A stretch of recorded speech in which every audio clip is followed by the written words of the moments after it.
బాబు చిన్న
ప్రాతస్మరామి గణనాద బంధుం సింధూరపూర పరిశోభిత గండ యుగ్మం ఉద్దండ విఘ్న పరికండన చండదండ మాకండలాది సురనాయక బృంద వంద్యం అజ్ఞాన తిమిరాంధస్య జ్ఞానాంజన శలాకయా చక్షురున్మీలితం యేన తస్మై శ్రీ గురవే నమః. సృష్టి స్థితి వినాశానాం శక్తి భూతే సనాతనే గుణాశ్రయే గుణమయే దేవి నారాయణి నమోస్తుతే. శరదిందు వికాస మందహాసం స్ఫురదుందీవరలోచనాభిరామం అరవింద సమాన సుందరాస్యం అరవింద సమాసన సుందరీముపాస్మహే. జయత్యతి బలో రామో లక్ష్మణశ్చ మహాబల రాజా జయతు సుగ్రీవో రాఘవేణాభిపాలిత. దాసోహం కోసలేంద్రస్య రామస్య క్లిష్టకర్మణ హనుమాన్ శత్రు సైన్యానాం నిహంతా మారుతాత్మజః. యత్ర యోగేశ్వర కృష్ణో యత్ర పార్థో ధనుర్ధర తత్ర శ్రీ విజయో భూతిర్ధ్రువ నీతిర్మతిర్మమ. ఆదిత్య చంద్ర కుజ సౌమ్య జీవ శుక్రార్కపుత్రావపి రాహికేతు ఏతే గ్రహ సకలార్థ సిద్ధిం కుర్వంతు నిత్యం చిరకాల భోగం. ముందుగా సాక్షాత్తు ఆ శ్రీరంగనాథుడే ఈ రాజ్యలక్ష్మి గోదాదేవి సమేత మోహన రంగనాయ స్వామిగా కొలువై ఉండి భక్తులను అనుగ్రహిస్తున్న ఈ దేవాలయ ప్రాంగణంలో ఈ పంచాంగ పఠనం కార్యక్రమానికి నాకు అవకాశం లభించడం అనేది పూర్వజన సుకృతంగా భావిస్తున్నాను. అందున ఈ దేవాలయ ప్రధాన అర్చకులైన పరాశరం సత్యనారాయణాచార్యులు గారు, అలాగే ఆలయ అనువంశక ధర్మకర్త శ్రీ దేశరాజు పట్టాభి రామచంద్రమూర్తి గారి యొక్క అనుగ్రహం అనుమతితో ఈ పంచాంగ శ్రవణ కార్యక్రమం నేను ప్రారంభిస్తున్నాను. నేను కేవలం దీనికి ఆచార్యుల వారి ప్రతినిధిగా మాత్రమే ఈ పంచాంగ పఠన కార్యక్రమాన్ని నిర్వహిస్తున్నాను.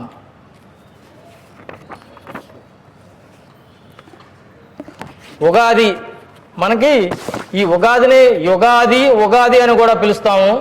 యుగాది అంటే యుగ అంటే కాలము, అంటే ఆది ప్రారంభము, కాలము ప్రారంభమైన రోజు. అట్లాగే ఉగాది ఉ గ ఆది, ఉ అంటే నక్షత్రము, గా అంటే గమనము. ఈ నక్షత్ర గమనము ప్రారంభమైన రోజునే ఈ ఉగాదిగా చెప్తాము. ఇది ప్రకృతి వికృతి, సంస్కృతము తెలుగులో అనమాట. ఉగాది అన్న యుగాది అన్న సంవత్సరాది అంటే కాలము ప్రారంభమైన రోజు అనమాట. మనం ఉగాది రోజు మిగతా ఉగాదికి, పాశ్చాత్యుల ఉగాదికి మన ఉగాదికి ఎంతో తేడా ఉంది. ఈ ఉగాదిలో ఎన్నో విశిష్టతలు ఉన్నాయి. ఒక్కసారి ఆ చిన్న విశిష్టతలు కొన్ని తెలుసుకుందాం మనం. పాశ్చాత్య సంస్కృతి యొక్క వికృత పోకడలకు భిన్నంగా బ్రాహ్మీ ముహూర్తంలో ఉషోదయపు వెలుగు రేకులు విరజమ్ముతూ అజ్ఞానమనే అంధకారాన్ని పారద్రోలి జ్ఞానమనే వెలుగును ప్రసరింపజేస్తూ మన జీవన గమనాన్ని తెలియజేస్తూ ప్రారంభమవుతుంది మన ఉగాది. అదే ఈ తెలుగు సంవత్సరాది. మనలో బద్ధకాన్ని, జడత్వాన్ని తొలగించి చైతన్యాన్ని, చురుకుతనాన్ని, తేజస్సును, ఉత్సాహాన్ని పెంపొందింపజేస్తూ ప్రారంభమవుతుంది మన ఉగాది. అదే ఈ తెలుగు సంవత్సరాది. చెట్లు చిగురిస్తూ ప్రకృతి శోభాయమానంగా వికసిస్తూ పశుపక్షాదులతో సహా సకల జీవరాశిని పులకింపజేస్తూ ప్రారంభమవుతుంది మన ఉగాది. అదే ఈ తెలుగు సంవత్సరాది. కేవలం అంకెల మార్పే కాకుండా ఒక అర్థవంతమైన పేరుతో భవిష్యత్ వివరాలను తెలియజేస్తూ ప్రారంభమవుతుంది మన ఉగాది. అదే ఈ తెలుగు సంవత్సరాది. అనారోగ్యపు ఆహారపు అలవాట్లతో కూడిన వికృతమైన పాశ్చాత్య సంస్కృతిని రూపుమాపి మన ఆరోగ్యాన్ని సంరక్షించుకునేలా షడ్రుచులతో కూడిన వేపపువ్వు ప్రసాదం యొక్క విశిష్టతను, దానిని స్వీకరించవలసిన ఆవశ్యకతను తెలియజేస్తూ ప్రారంభమవుతుంది మన ఉగాది. అదే ఈ తెలుగు సంవత్సరాది.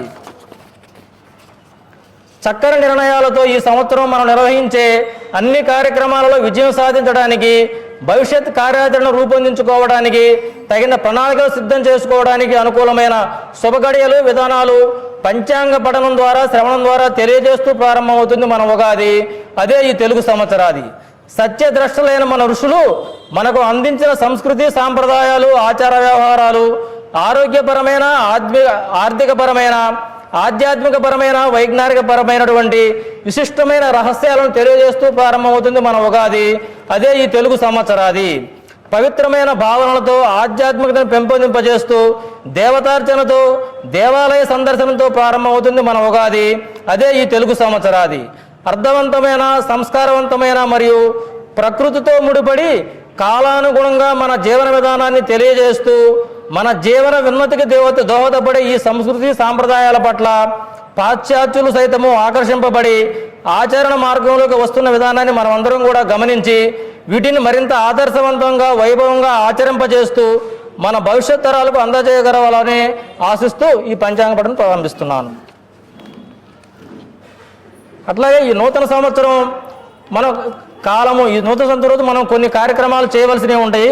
అంటే మనం ఆల్రెడీ సాయంత్రంకి వచ్చేసాం కాబట్టి ఈరోజు మనం కొన్ని ఆచరించే ముఖ్యమైన విధులు, ఆరాధ్య దైవము, సంవత్సరాల పేర్లు, వాటి యొక్క ప్రాముఖ్యత, అట్లాగే ఉగాది ప్రసవం, ఆరోగ్య రహస్యాలు, పంచాంగ శ్రవణ ఆవశ్యకత ఇత్యాదివన్నీ ఉన్నాయి. మనం సాయంత్రం పంచాంగ పఠనం కార్యక్రమంలోకి ఇప్పుడు వచ్చేసాం. ఇప్పుడు ఉగాది అంటే ఏంటంటే కాలము. ఈరోజు మనం ఏ దైవాన్ని ఆరాధించాలి? వినాయక చవితి రోజు వినాయకుడిని ఆరాధిస్తాము, శ్రీరామనవమి రోజు శ్రీరామచంద్రుని ఆరాధిస్తాము, అట్లాగే దసరాకు అమ్మవారిని ఆరాధిస్తాం. మరి ఉగాది రోజు ఎవరిని ఆరాధించాలి? ఉగాది అనేది కాలస్వరూపం అన్నమాట. కాలమే విశిష్టమైనది. ఆ కాలస్వరూపానికి ప్రతీకగా కాలానికి అనుగుణంగా అనేక రకాలుగా అవతారాలను ధరిస్తూ మానవుల యొక్క అభ్యున్నతికి దోహదపడుతున్న ఆ కాలస్వరూపమైన శ్రీ మహావిష్ణువుని మనం ఈరోజు ఆరాధించాలి. ముఖ్యంగా పురుష సూక్తంతో, విష్ణు సహస్రనామంతో విష్ణుమూర్తిని ఆరాధించడం విశేషమైన శుభ ఫలితాలు ఇస్తుంది అనమాట. ఈ కాలమును ఎలా గడిస్తాం మనము? ఉదాహరణకు అతి తక్కువ సమయము, సెకను, నిమిషము, గంటలు, తర్వాత కొన్ని గంటలు, 12 గంటలు అంటే ఒక పూట, ఒక రాత్రి, ఒక పగలు 12 గంటలు అంటే 24 గంటలు ఒక రోజు అవుతుంది. రోజు ప్రామాణికంగా తీసుకున్నప్పుడు 7 రోజులు ఒక వారం అవుతుంది. 2 వారాలు ఒక పక్షము, 2 పక్షాలు ఒక మాసము, 2 మాసాలు ఒక ఋతువు, 3 ఋతువులు ఒక అయనము, 2 అయనాలు ఒక సంవత్సరం అవుతుంది. అంటే ఉత్తరాయణము, దక్షిణాయనం కలిపితే ఒక సంవత్సరం అవుతుంది మనకి. అట్లాగే సంవత్సరం ప్రామాణికంగా తీసుకున్నప్పుడు మనకి 4,32,000 సంవత్సరాలు కలిపితే కలియుగం అవుతుంది. దానికి రెట్టింపుగా 8,64,000 సంవత్సరాలు ద్వాపరయుగం అవుతుంది. తర్వాత 12,96,000 సంవత్సరాలు త్రేతాయుగం అవుతుంది. 16,28,000 సంవత్సరాలు కృతయుగం అవుతుంది అనమాట. ఈ 4 యుగాలు కలిపితే 43,20,000 సంవత్సరాలు అవుతుంది. దీన్ని ఒక మహాయుగము అంటాము. అసలు ఈ సృష్టి ఎప్పుడు ప్రారంభమైందని అడిగితే మనం ఏ పాశ్చాత్య మానాల్లోనూ వివరంగా ఎవరూ చెప్పలేరు. కానీ మన సనాతన సాంప్రదాయంలో ప్రతి వారు దీన్ని చెప్పగలుగుతారు. అంటే ప్రతిరోజు దేవాలయంలో నిత్య దేవతార్చనలో మన సంకల్పము చెప్పుకుంటూనే ఉంటాం. ఏమని? అద్య బ్రహ్మణ ద్వితీయ పరార్థే శ్వేత వరాహ కల్పే వైవస్వత మన్వంతరే కలియుగే పదమపాదే అని చెప్పుకుంటూ స్వస్తి స్త్రీ ప్రభవాది 6 సంవత్సరాల మధ్యే అని మన ఈ సంవత్సరం పరాభవనామ సంవత్సరం ఇవన్నీ చెప్పుకుంటూ ఉత్తరాయణము, ఋతువు, తిథి, వారము, నక్షత్రము, యోగము, కరణము ఇవన్నీ ప్రతిరోజుతో సహా మనం ఇవన్నీ చెప్పుకుంటూ ఉంటాం అన్నమాట. అట్లా మనకు ప్రస్తుతం ఇప్పుడు జరుగుతున్న సంవత్సరాలు గడిచినవి. బ్రహ్మగారి ఆయుష్ ఎంత అంటే 195,85,85127 సంవత్సరాలు గడిచినవి. 128 సంవత్సరాలు జరుగుతుందన్నమాట. అంటే కలియుగం ప్రారంభమయ్యి 5,127 సంవత్సరాలు గడిచిపోయింది. 5,128 సంవత్సరము ఈ పరాభవనామ సంవత్సరము. అంటే ప్రభవ నుంచి మొత్తం ఉన్న 60 సంవత్సరాల్లో 40వ సంవత్సరం, 39 సంవత్సరాలు గడిచిపోయినాయి. 40వ సంవత్సరం ప్రారంభంలో మనం ఉన్నాం ఈరోజు. అట్లాగే శాలివాహన శకం 1947 పూర్తయినాయి. అట్లాగే ఈరోజు మనం ఈ పంచాంగ శ్రవణం చేస్తున్నాం. ఈ పంచాంగ శ్రవణం ఎందుకు చేయాలి? పంచాంగ శ్రవణం యొక్క ప్రాముఖ్యత ఏమిటి? పంచాంగ శ్రవణం వల్ల మనకేం తెలుస్తుంది? ఈ పంచాంగం అనేది కాలస్వరూపం అన్నమాట. పంచాంగం తిథి, వారము, నక్షత్రము, యోగము, కరణం అనే పంచాంగాలతో కూడిన కాలపురుషాంగాలుగా మనం చెప్పవచ్చు అనమాట. ఇవన్నీ మనకి పంచాంగంలో అన్నీ చెప్పబడి ఉంటాయి. ఈ ప్రస్తుత రోజుల్లో ఈ పంచాంగ శ్రవణం అంటే ఏంటంటే మనం కేవలం రాశి ఫలాలు, ఆదాయ వ్యయాలు మాత్రమే ప్రాధాన్యతగా కలిగి ఉంది. మన వ్యక్తిగత ప్రయోజనాలకి అంటే వివాహం ఎప్పుడు అవుతుంది, ఉద్యోగం ఎప్పుడు వస్తుంది, సంతానం ఎప్పుడు కలుగుతుంది ఇత్యాది వాటికి మనం ప్రాముఖ్యత ఇవ్వడం వల్ల దీనికి కొంత ప్రాధాన్యత తగ్గుతూ వస్తుంది అనమాట. దీనికి జనాల్లో అపనమ్మకం అనేది ఎక్కువగా ఏర్పడుతూ వస్తుందన్నమాట. అంటే దీన్ని కేవలం ఎవరు గెలుస్తారో, ఏ సినిమా ఆడుద్ది, ఎవరు ఏ మ్యాచ్ గెలుస్తారో ఇలాంటి వాటికి ఉపయోగిస్తున్నాం. కానీ ఇది దేశగోచారం, దీంట్లో ఎంత విశేషమైనది ఉన్నది. వాటికి ప్రాధాన్యత ఇచ్చినప్పుడు దీనికి ప్రాముఖ్యత ఏర్పడుతుంది అనమాట. అట్లా ఈ పంచాంగ శ్రవణంలో గ్రహాల యొక్క స్థితిగతులు, ఇతులు విషయంలో మొత్తం తెలుస్తాయి. ఈ గ్రహాల సంచారం ఆధారంగా ఎన్నో విశేషమైన ఫలితాలు తెలుస్తాయి. ఈ గ్రహ గమనాల వల్ల ప్రకృతిలో కలిగే మార్పులు, ఋతువులు, కాలాలు, కార్తెలు, వాటి ప్రభావం అన్నీ కూడా మనకు తెలుస్తాయి అన్నమాట. ముఖ్యంగా మన భారతదేశం వ్యవసాయ ప్రధానంగా జీవనాధారంగా కలిగిన దేశం అన్నమాట. వ్యవసాయానికి సంబంధించినటువంటి ఏరువాక, దుక్కు దునుట, విత్తనం వేయడము, పంట స్వీకరించడము ఇత్యాదివన్నీ కూడా ఈ పంచాంగంలో తెలియజేయబడి ఉంటాయి. అలాగే పంటలకు కావాల్సిన వర్షపాతం ఎక్కువ ఉంటుంది, ఎప్పుడు ఉంటుంది, ఎప్పుడు వర్షాలు కురుస్తాయి, వర్షాధార పంటలు వేయాలా, నీటి తడి పంటలు వేయాలా, ఆరుతడి పంటలు వేయాలా, ఏ భూములు పండుతాయి, నల్ల భూములు పండుతాయా, తెల్ల భూములు పండుతాయా, అలా ఇసుక భూములు పండుతాయి, ఇవన్నీ కూడా మనకి వీటి ద్వారా మనం తెలుసుకుంటాం అనమాట. అట్లాగే ఈ పంచాంగశ్రమంలో గ్రహణాలు, మౌఢ్యాలు, కర్తరి ఇత్యాది వివరాలన్నీ కూడా తెలియజేయబడతాయి అనమాట. అట్లా ఎందుకంటే మౌఢ్యంలో శుభకార్య నిషేధం కాబట్టి ఆ మౌఢ్యం కార్యక్రమం ఎప్పుడు ఉందో తెలుసుకొని వాటికి అనుగుణంగా మన సంవత్సర ప్రణాళికను మనం నిర్దేశించుకుంటూ ఉంటాం అనమాట. అట్లాగే వివాహము, ఉపనయనము, గృహప్రవేశము ఇత్యాది ముహూర్తాలు అన్నీ కూడా మనకు దీంట్లో తెలియబడి ఉంటాయి. అట్లాగే ఆదాయ వ్యయాలు, రాజపూజ అవమానాలు, కందాయ ఫలాలు ఇత్యాదివన్నీ కూడా, గ్రహణాలు ఇత్యాదివన్నీ కూడా మనకు పంచాంగ శ్రవణంలో తెలియజేయబడి ఉంటాయి అన్నమాట. అంతేకాకుండా మనకి పూర్వకాలంలో ఏంటంటే ఈ పంచాంగ శ్రవణం రోజు మనకి భారతదేశం ఎక్కువగా వ్యవసాయ ఆధారిత దేశం కాబట్టి వ్యవసాయానికి సంబంధించిన అంశాలు ఎన్నో వివరంగా తెలియజెప్పేవాడు అనమాట. అంటే వర్షం ఎప్పుడు పడుద్ది, దీన్ని రెండు రకాలుగా చెప్తారన్నమాట. సజ్జవృష్టి అని, ప్రవర్షణ అని. సజ్జవృష్టి అంటే కొన్ని రకాల సూచనలు అనమాట. వాతావరణంలో కలిగే మార్పులు, ఈ గ్రహ గమనాల వల్ల వాతావరణంలో ఎటువంటి మార్పులు ఏర్పడతాయి, ఎప్పుడు వర్షాలు పడతాయి అంటే కొన్ని సూచనల వల్ల కూడా మనం ఇవి చెప్పొచ్చు అనమాట. ఎలాగంటే పశుపక్షాదులు, కీటకాలు వాటిలో వచ్చే ప్రవర్తనలో కలిగే మార్పులను పరిశీలించడం ద్వారా కూడా ఇవన్నీ చెప్పవచ్చు అనమాట. వర్షం వచ్చే ముందు ఏంటంటే ఈ క్రిమి కీటకాలన్నీ అసహనంగా ఎదురుతూ ఉంటాయి. కప్పలు బెకబెకన అరవడము, నెమలి పురివిప్పి నాట్యం ఆడటము, గాడిద చెవులు నిక్కగూడపరుచుకోవడము, చేపలు నీటి ప్రవాహానికి ఎదురుగా వేదడము ఇలాంటివన్నీ జరుగుతూ ఉంటాయి. అలాగే కుక్కలు తల పైకి పెట్టి ఏడుస్తూ ఉంటాయి, అప్పుడు వర్షం పడుతుంది అనమాట. తల కిందకి పడి ఏడుస్తూ ఉంటే కీడు శంకిస్తుంది, అంటే మరణ వార్త ఇవ్వాల్సిన పరిస్థితులు అన్నట్టు ఏర్పడుతూ ఉంటాయి అనమాట. అట్లాగే రెండోది ఏంటంటే జ్యేష్ఠ పూర్ణిమ తర్వాత నుంచి పూర్వాషాఢ నక్షత్రం నుంచి వరుసగా 27 నక్షత్రాల్లో ఉన్న గ్రహస్థితులను, వర్షపాతాలను పరిశీలించి ఆ సంవత్సరం అంతా ఎటువంటి వర్షపాతం ఉంటుంది, ఎటువంటి పంటలు పండుతాయి ఇత్యాది వివరాలను కూడా మనకు తెలియజేసేవాళ్ళు అనమాట. అట్లాగే ఇవన్నీ మనకు వరాహమీనుడు మనకి ఎప్పుడూ వీటికి సంబంధించినవన్నీ కూడా గ్రంథాల్లో నిక్షిప్తం చేయబడి ఉన్నాయి అన్నమాట. ఈ వర్ష ప్రమాణాన్ని ఎలా చెప్పేవాడు అంటే పూర్వ రోజుల్లో ఒక హస్తం పొడుగువైన, ఒక హస్తం లోతైన ఒక పాత్రని ఒక వర్షం కురిసే ప్రదేశంలో పెట్టి ఆ వర్షం వల్ల ఆ పాత్ర ఏమాత్రం నిండుతుందో పరిశీలించి దాని ద్వారా ఆ సంవత్సరం ఎంత వర్షపాతం ఉంటుంది ఇత్యాది వివరాలన్నీ చెప్పేవాళ్ళు. అవి ఇప్పుడు మన ఐఎండి వాళ్ళు అదే రకమైన పాత్రను ఉపయోగించి చెబుతూ ఉన్నారనమాట. అట్లాగే మేఘ గర్భధారణ అంటే మేఘం ఎప్పుడు గర్భధారణ జరుగుతుంది, ఎప్పుడు వర్షం పడుతుంది అంటే గర్భధారణ తర్వాత 195 రోజులు మనకు వర్షపాతం పడుతుంది అనమాట. ఇలాంటివన్నీ కూడా ప్రకృతిని పరిశీలించి ఎప్పుడు ఏ నెలలో మనకు వర్షం పడుతుంది, ఎంత వర్షపాతం పడుతుంది, ఏ పంటలకు అనుకూలంగా ఉంటుంది ఇలాంటివన్నీ కూడా చెప్పేవాళ్ళు అనమాట మనకు అవన్నీ కూడా. అట్లాగే రోహిణి యోగము, స్వాతి యోగము, ఆషాఢ యోగం అని ఉండేవి అనమాట. ఇవన్నీ కూడాను రాజుగారు కొలువులో పురోహితులు, జ్యోతిష పండితులు ఇవన్నీ పరిశీలించి వాటిని మొత్తాన్ని తెలియజేసేవాళ్ళు. ఉదాహరణకి రోహిణి నక్షత్రం ఆషాఢ మాసంలో కృష్ణపక్షం రోహిణి నక్షత్రం ఉన్న సమయంలో దాన్ని మొత్తాన్ని 8 భాగాలు చేసి 3 గంటల చొప్పున ఆ సమయంలో ఉన్న ఒక పతాకాన్ని 12 హస్తాల పొడుగు, 4 హస్తాల కర్రకి ఒక 4 హస్తాల పొడుగున ఒక పాత పలుసని కుట్టను వేలాడగట్టేవాడు జెండాలాగా. ఆ జెండా 8 సమయాల్లో ఏ విధంగా ఇటుపక్కకే ఎక్కువగా గాలి వాడంగా వీస్తుంది, ఎప్పుడు గాలి చల్లటి గాలి వీస్తుంది ఇవన్నీ చూసుకొని ఏ నెలలో అంటే శ్రావణ మాసంలో కురుస్తుందా, భాద్రపదమా, ఆశ్వీసమా, కార్తీక మాసమా, ఏ మాసంలో ఏ పక్షంలో ఎంత వర్షపాతం కురుస్తుందో కూడా అన్నీ చెప్పేవాళ్ళు. ఇప్పుడు మనకి 15 రోజుల ముందు మాత్రం ఐఎండి వాళ్ళు సైంటిఫిక్గా చెప్తున్నారు, కానీ మనకు సంవత్సరం ముందు ఇవన్నీ కూడా మనకు వాళ్ళు అన్ని చెప్పగలిగేవాళ్ళు అనమాట. అట్లాగే ఏ పంటలు బాగా పండుతాయి మనకు అలాంటివన్నీ కూడా ఆషాఢ యోగమైన ఆషాఢ పౌర్ణమి రోజు ఏం చేసేవాళ్ళు అంటే పౌర్ణమి ప్రారంభం కాగానే అన్ని రకాల ధాన్యాలను మూటగట్టి వాటిని త్రాసుతో తూచి ఒకే పరిమాణంతో ఒక పక్కన పెట్టేవాడు అనమాట. 24 గంటలు గడిచిన తర్వాత ఆ విత్తనాలు మొత్తాన్ని మళ్ళా బరువు ఎంత ఉందో కొలిచేవాళ్ళు. వాటిలో ఆ విత్తనాలు కొన్ని బరువు తగ్గాయి, కొన్ని బరువు పెరిగాయి అనమాట. బరువు పెరిగిన విత్తనాలు ఆ పంట సంవత్సరం బాగా రాణిస్తుంది, బాగా పండుతుంది. అట్లాగే బరువు తగ్గిన విత్తనాలు ఆ పంట నష్టం జరుగుతుంది. కాబట్టి ఆ విధంగా కూడా ముందుగానే తెలియజెప్పేవాళ్ళు అనమాట. అట్లాగే కుంభస్థాపన 4 దిక్కుల్లో అంటే 80 అడుగుల దూరంలో ఒక కుంభాలను స్థాపించేవాళ్ళు. ఆ కుంభాల మీద శ్రావణము, భాద్రపదము, ఆశ్వేజము, కార్తీకం అని పేర్లు రాసి ఆ వర్షపాతాన్ని ఆ రోజు నమోదు చేసేవాళ్ళు.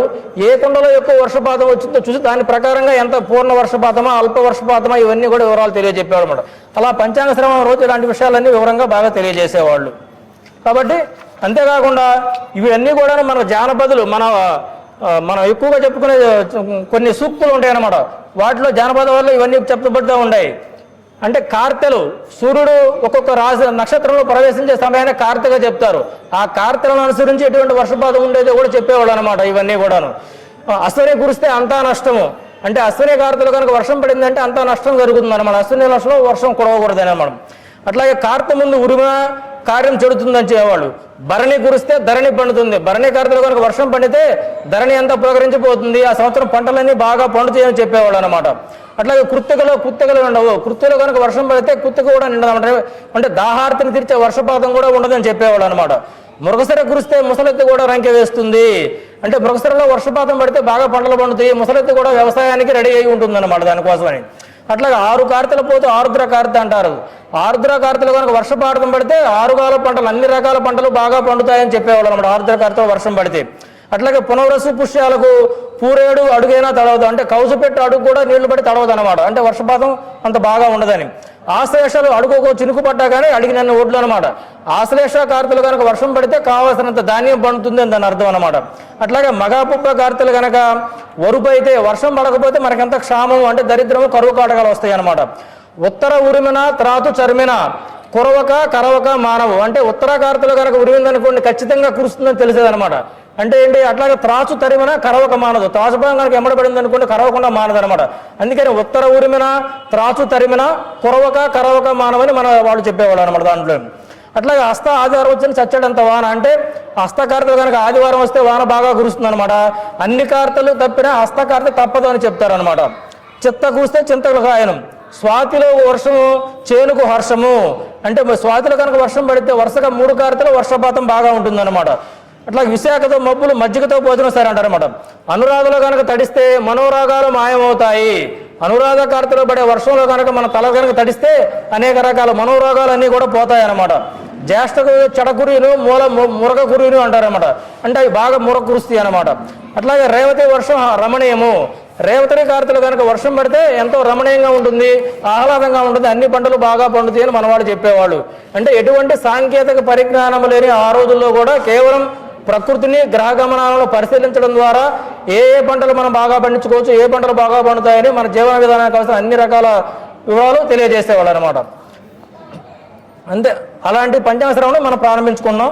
ఇప్పుడు ఈ పంచాంగ శ్రవణం పఠనం వల్ల శ్రవణం వల్ల ఎటువంటి ఫలితాలు కలుగుతాయి, ఈ పంచాంగ శ్రవణం పఠించడం వల్ల శ్రవణం చేయడం వల్లను విశేషమైన శుభ ఫలితాలు మనకు పురాణాలు చెప్పబడి ఉంది.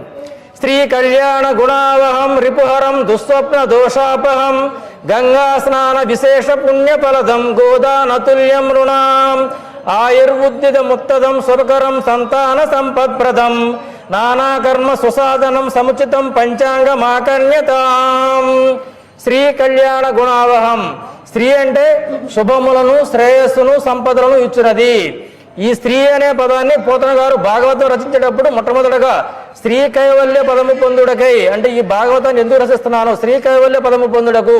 స్త్రీ కైవల్యం అంటే మరలా తిరిగి జన్మ ఎత్తవలసిన పరిస్థితి ఏర్పడకుండా ఉండడం అనమాట. ఒకప్పుడు ఏంటంటే జయ విజయులైన వారు శ్రీ మహావిష్ణువు యొక్క శిక్షకు గురయ్యి, అంటే నారద మహాముని వచ్చినప్పుడు వాళ్ళ శాపానికి గురయ్యి ఒక శిక్ష అనుభవించి వచ్చినప్పుడు ఆ స్వామిని అడుగుతారు. ఆ స్వామివారు వాళ్ళ శాపంగా చెప్తారు, స్వామి మీరు 100 జన్మలు ఎత్తి నా భక్తులుగా ఉంటారా, 3 జన్మలుగా నాకు వ్యతిరేకులుగా పుట్టి రాక్షసులుగా పుట్టి నన్ను దూషిస్తూ నా చేత సంహరించబడి నా మళ్ళీ తిరిగి ఇక్కడ చేరుకుంటారని అడిగినప్పుడు, స్వామి నీ భక్తులుగానే 100 జన్మలు మేము భరించలేము, ఈ కైవల్యం పొందాలంటే 3 జన్మలు మాకు చాలు, ఈ 3 జన్మల్లోనే మేము రాక్షస జన్మలు ఎత్తి నీ చేత సమ్మరింపబడి ఆ కైలాసాన్ని వైకుంఠాన్ని చేరుకుంటామని అడుగుతారనమాట. అంతే స్త్రీ అనేది అంత విశిష్టమైనది. శ్రీ కళ్యాణ గుణావహం అంటే కళ్యాణకరమైన గుణములు ప్రసాదిస్తుంది. గుణాలంటే మనం అంటూ ఉంటారు, వీడి మనిషి అంతా మంచోడే కానీ వీడి గుణమే అంటూ ఉంటారు. అంటే గుణానికి అంత ప్రాధాన్యత ఇవ్వబడింది అనమాట. అటువంటి కళ్యాణకరమైన గుణములు ఈ పంచాంగ శ్రవణం వల్ల మనకు కలుగుతాయి. రిపుహరం అంటే శత్రువులు నశింపబడతారు. శత్రువులు అంటే ఎవరు? మనం ఇష్టపడిన వారు, మనల్ని ఇష్టపడిన వారు, మనం మంచి చేయని వారు, మనకు మంచి చేయని వారు, ఇంతవరకు అనుకుంటాం. కానీ మన శరీరంలో ఉండే కామ, క్రోధ, లోభ, మొహ, మదమత్సరాలు అనే 6 షడ్వర్గాలు కూడాను శత్రువులుగానే చెప్పవచ్చు. ఈ శత్రువులు కూడా హరింపబడతాయి. దుస్వప్న దోషాపహం దుస్వప్నాలన్నీ కూడా పోగొట్టబడతాయి. ఈ స్వప్నాలు అంటే ఏమిటంటే మన మనోఫలం, మన వాంఛలు మన మనసులో ఏవైతే ఉంటాయో అవే స్వప్నాలుగా ఏర్పడతాయి. వాటి వల్ల ఏర్పడే దుస్వప్నాలను ఈ పంచాంగ శ్రవణం వల్ల కూడా మనం పోగొట్టుకోవచ్చు.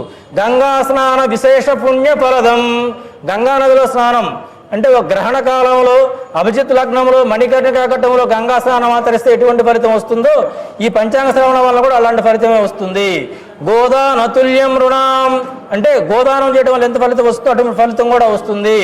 ఆయుర్బుద్ధిద ముత్తదం ఆయుష్ పెరుగుతుంది, ఆరోగ్యం పెరుగుతుంది.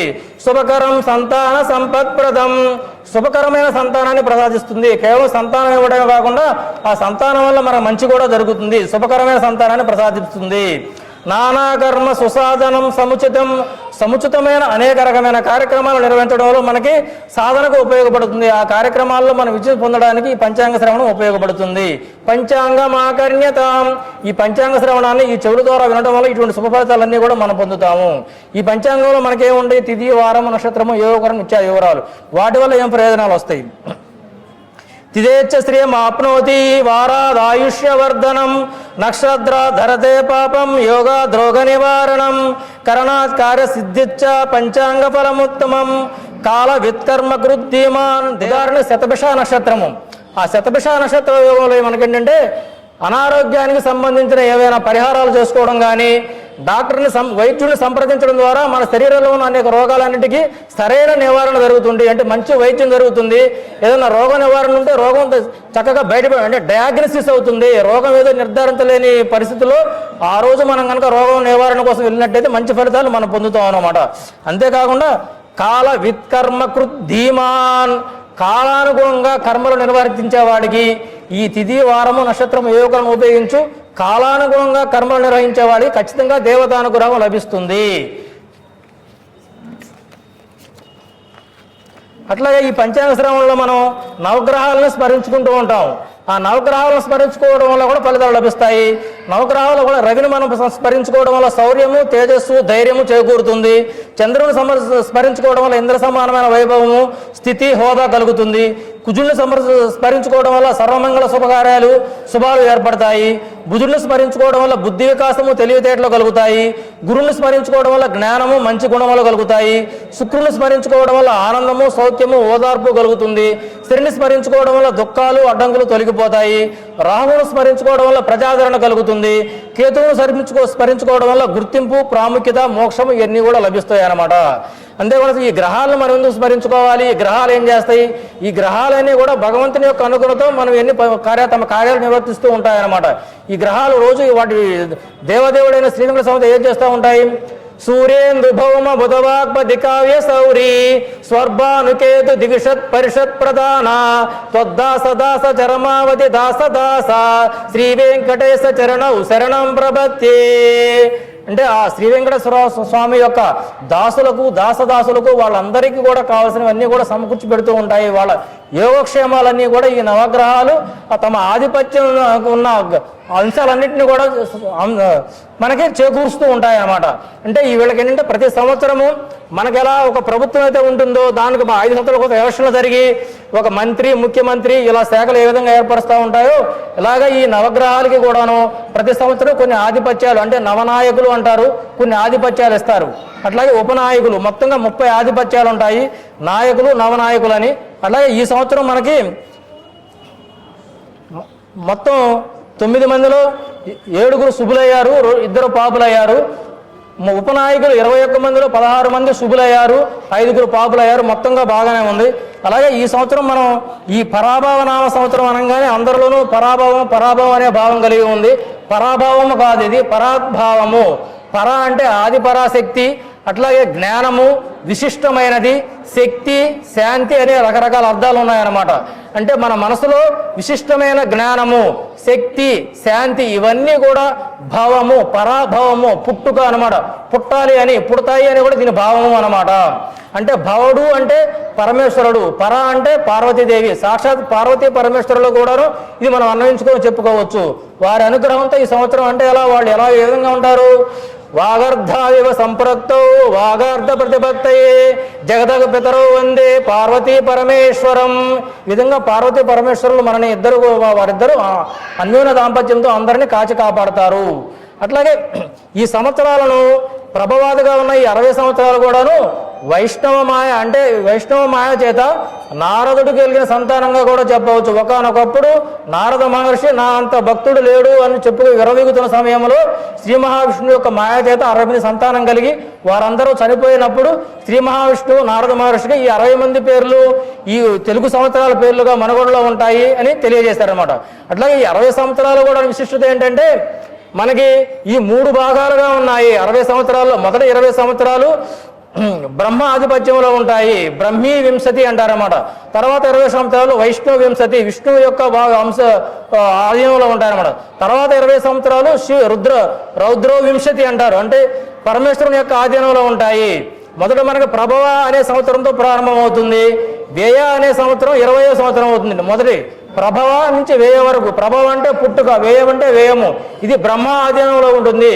పుట్టిన ప్రతి వ్యక్తి గిట్టక మానడు అనే అంశాన్ని తెలుసుకొని మనగాలి అని బ్రహ్మదేవుని స్మరించుకుంటూ దానికి మనం అంకితం అవ్వాలి. మొదటి 20 సంవత్సరాలు ఆ విధంగా మనకు తెలియజేస్తుంది అనమాట. తర్వాత రెండవది అంటే సర్వజిత్ నామ సంవత్సరం నుంచి ఈ పరాభవ నామ సంవత్సరం వరకు ఈ 20 సంవత్సరాలు అంటే శ్రీ మహావిష్ణువు లయకారుడైన ఆ విష్ణువు యొక్క ఆధీనంలో ఉంటుంది. సర్వజిత్ అంటే సర్వాన్ని జయించిన వాడు, అంటే సర్వాన్ని జయించాలి. వేటిని జయించాలి? మనం మనలో ఉన్న కామ, క్రోధ, లోభ, మోహ, మదమాశ్చర్యాలను జయించాలి, జనులను కాదు.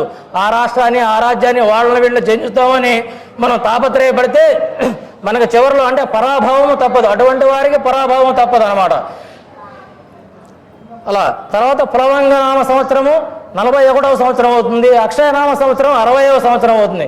ప్లవంగ అంటే కోతి, అంటే ఎక్కడ స్థిరత్వం లేకుండా కుప్పికంతులు వేస్తూ ఉంటుంది అనమాట. ఇక్కడ మనం తెలుసుకోవాలన్నమాట.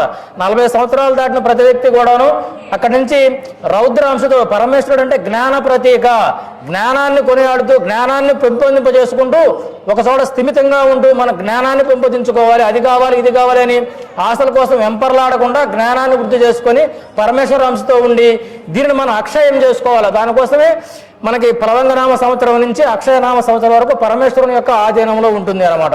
అట్లాగే ఈ సంవత్సరం యొక్క విశిష్టత ఏంటంటే పరాభవ. ఈ పరాభవ దేవత ఎవరంటే పరశురాముడుగా చెప్పి ఉంది. భవిష్య పురాణంలో మనకి శ్లోకం ఉంది. ఈ పరాభవ సంవత్సరం గురించి చెప్పబడి ఉంది అన్నమాట.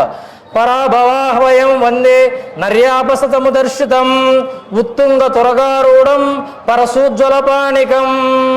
పరాభవాహ్యం అంటే పరాభవం ఎవరికి జరుగుతుంది? నా అంతటి వాడు లేడని అహంకరించేవాడు, ఆక్రమణకు దురాక్రమణకు పాల్పడేవాడికి పరాభవం జరుగుతుంది. అందుకోసం పరాశర మహర్షి పరశురాముడు ఏం చేశాడు? మనకి ఎవరైతే ఈ క్షత్రియ రాజులు ఉన్నారో భూమండలం మీద నా అంతటి వాడులోని విర్రవీగుతూ ఉన్నారో వాళ్ళందరి మతగరం అణించి 21 రోజుల్లో భూమండలం మీద ఇటువంటి వారందరినీ తుదముట్టించాడు అనమాట. అలాంటిదే ఈ సంవత్సరము పరాభవ నామ సంవత్సరము. దీనికి అధిపతి పరశురాముడు. ఈ పరశురాముడు ఎలా వస్తున్నాడంటే ఉత్తుంగ తురగారూఢం, అతి ఎత్తైన గుర్రం మీద ఆసీనుడై ఉండి పరశూజ్వల పాణికం, పరశు అనే ఆయుధాన్ని ధరించి నర్యాపస సూర్య సమానమైన కాంతితో విరజిల్లుతూ పరాభవాహ్వయం అంటే దుష్టులను శిక్షించడానికి, వారి మతగరం అణతడించడానికి ఈ పరశురాముడు వారు ఈ విధంగా వస్తున్నారు అనమాట. అలాంటిదే ఈ సంవత్సరంగా చెప్పుకోవచ్చు. ఇది ఈ శ్లోకాన్ని మనం ప్రతిరోజు 3 సార్లు చదువుకోవడం ఈ సంవత్సరం అంతా విశేషమైన శుభ ఫలితాలను ఇస్తుంది అనమాట. అట్లాగే మన ఈ సంవత్సరం యొక్క ఫలితాలని నవనాయకులు, అట్లాగే జగల్లగ్నము, వర్షలగ్నము, తర్వాత దీర్ఘకాలిక సంచార గ్రహాలైన గురు భగవానుడు, శని భగవానుడు, రాహు, కేతు యొక్క సంచారాన్ని అనుసరించి ఈ సంవత్సర ఫలితాలు ఉంటాయి. ఈ సంవత్సరం మనకి రాజు ఎవరై అంటే చైత్రశుద్ధ పాడ్యం నాటి వారాధిపతి. ఈ ఉగాది ఏ వారం నాడు వస్తుందో ఆ వారాధిపతి రాజు అవుతాడు. ఈ సంవత్సరం మనకు గురుడు రాజుగా ఉన్నాడు. అందువల్ల చాతుర్వర్ణమున వారు స్వధర్మమందు అనురక్తిగా నడుచుకుంటారు. ప్రభువులు నీతియుక్తంగా పరిపాలిస్తారు. ప్రజలు సుభిక్షంగా ఆరోగ్యంగా ఉంటారు. దేశమంతా కూడా సువృష్టిగా ఉంటుంది. అట్లాగే ఈ సంవత్సరం మంత్రి ఎవరై అంటే రవి మేష సంక్రమణ తగినాడు వారాధిపతి అనమాట. ఈ సంవత్సరం కుజుడు మంత్రి అయ్యాడు. కలహాలు, యుద్ధ భయము, రోగ భయము, చోర భయం ఎక్కువగా ఉంటుంది. తెగుళ్ళ వలన పంట దిగుబడి తగ్గుతుంది. ధాన్యాలకు ధరలు పెరుగుతాయి. అట్లాగే ఈ సంవత్సరం సేనాధిపతి అంటే చంద్రుడు. రవి సింహ సంభవం నాడు వారాధిపతి అనమాట. చంద్రుడు సేనాధిపతి అయ్యాడు. వర్షాలు బాగా కురుస్తాయి. అన్ని పంటలు మంచి ధర కలిగి ఉంటాయి. ఆవులు సమృద్ధిగా పాలిస్తాయి అన్నమాట. అట్లాగే అర్ఘ్యాధిపతి రవి మిథున సంక్రమణ నాడు వారాధిపతిని అర్ఘ్యాధిపతి అంటాము. చంద్రుడు అర్ఘ్యాధిపతి అయ్యాడు. అన్ని పంటలు కూడా బాగా వృద్ధి చెందుతాయి. అన్ని వస్తువులు కూడా ధరలు కలిగి ఉంటాయి. అట్లాగే మేఘాధిపతి రవి ఆర్ద్ర నక్షత్ర ప్రవేశం నాటి వారాధిపతి చంద్రుడు మేఘాధిపతి అయ్యాడు. అన్ని ధాన్యాలు కూడా ఈ సంవత్సరం బాగా పండుతాయి. గోవులు సమృద్ధిగా పాలిస్తాయి. క్షీర వృద్ధి బాగా ఉంటుంది. సస్యాధిపతి రవి కర్కాటక సంక్రమణ యొక్క వారాధిపతి అంటే గురువు సస్యాధిపతి అయ్యాడు. పచ్చని భూములు, పచ్చని ధాన్యాలు బాగా పండుతాయి. అంటే పెసలు ఇలాంటివి బాగా పండుతాయి. ఎవలు, గోధుమలు, శనగలు, పచ్చజొన్నలు, ఉలవలు, పెసలు బాగా పండుతాయి. వేరుశనగ, పత్తి, వెండి, బంగారం, వస్త్రముల ధరలు కొంచెం తగ్గుతాయి. అట్లాగే ధాన్యాధిపతి రవి ధనస్సు సంక్రమణ వారాధిపతి ధాన్యాధిపతి అవుతాడు. బుధుడు ధాన్యాధిపతి అయ్యాడు. వాయుపీడిత మేఘాలు ఎక్కువగా ఉంటాయి. మధ్యమ వృష్టి ఉంటుంది. తక్కువ పంట ఉంటుంది. రాజులు భయకంపితులు అవుతారనమాట. అట్లాగే ఈ సంవత్సరం రసాధిపతి ఎవరంటే రవి తులా సంక్రమణ నాటి వారాధిపతి రసాధిపతి అవుతాడు. శని రసాధిపతి అయ్యాడు. నల్ల భూములు బాగా పండుతాయి. నల్ల నువ్వులు, మినువులు, ఉలవలు బాగా ఫలిస్తాయి అన్నమాట. నీరసాధిపతి రవి మకర సంక్రమణ నాడు వారాధిపతి గురుడు నీరసాధిపతి అయ్యాడు. వక్కలు, మణులు, రత్నాలు, బంగారము, వెండి, ధాన్యము, పత్తి, చర్మ ఉత్పత్తులు, సుగంధ ద్రవ్యాలు, చందనము, పూలు ఇవన్నీ కూడా బాగా ఉత్పత్తి జరుగుతాయి. వీటి వల్ల మంచి ఫలితాలు ఉంటాయి. అట్లాగే ఈ సంవత్సరం పశుపాలకుడు, పశువులు కట్టబెట్టేవాడు శ్రీకృష్ణ భగవానుడు కావడం వల్ల పశువృద్ధి బాగా ఉంటుంది. సుభిక్షం ఉంటుంది. సస్య సంపద బాగా వృద్ధి చెందుతుంది. అట్లాగే అడగాది ఫలము అంటే ఈ సంవత్సరం కాల అనే మేఘం దక్షిణ దిశలో ఏర్పడి మధ్య దేశమంతటా కూడా బాగా వర్షిస్తుంది. పంటలు బాగా ఫలిస్తాయి. 4 కుంచెముల వర్షం ఉంది. దీంట్లో మనకు సముద్రంలో 8 భాగాలు పడుతుంది. పర్వతాల మీద 9 భాగాలు, భూమి మీద 3 భాగాలు కురుస్తుంది అనమాట. ఇప్పుడు సముద్రంలో పడింది మనకి పంటలకు ఉపయోగపడదు. పర్వతాల మీద పడిన 9 భాగాలు కూడాను వాగులు, వంకల ద్వారా వచ్చి మనం వాటిని డ్యాముల ద్వారా నీరు నిల్వపరచుకొని సాగునీటికి ఉపయోగించుకుంటాం. ఇది మొత్తం మనకు ఉపయోగపడుతుంది. అట్లాగే భూమి మీద 3 భాగాలు కురుస్తుంది. పోయినసారి మనకు 2 భాగాలు కురిస్తేనే వరదలు వచ్చినాయి. ఈసారి 3 భాగాలు భూమి మీద వర్షపాతం ఉంది. కాబట్టి వరదల వల్ల భయాలు కూడా ఉంటాయి. జాగ్రత్తలు తీసుకోవాలన్నమాట ఈ సంవత్సరం. అట్లాగే ఈ సంవత్సరం రవి ఆర్ద్ర ప్రవేశం కూడా బాగానే జరిగింది. అంటే 9 అంశాల్లో పరిశీలిస్తాము. తిథి, వారము, నక్షత్రము, యోగము ఇట్లాంటి అంశాలన్నింటిలో కూడా లగ్నం అన్ని చూసినప్పుడు 7 అంశాలు శుభంగానే ఉన్నాయి. కాబట్టి ఈ సంవత్సరం పంటలు ఇవన్నీ కూడా బాగానే పండుతాయి. అన్ని శుభ ఫలితాలు ఉంటాయి. పేరును చూసి భయపడాల్సిన పని లేదు. ఈ సంవత్సరం గత సంవత్సరాల కన్నా కూడా వ్యవసాయ రీత్యా, పంటల రీత్యా అంతా అనుకూలంగానే ఉంది. బాగా మంచిది జరుగుతుంది.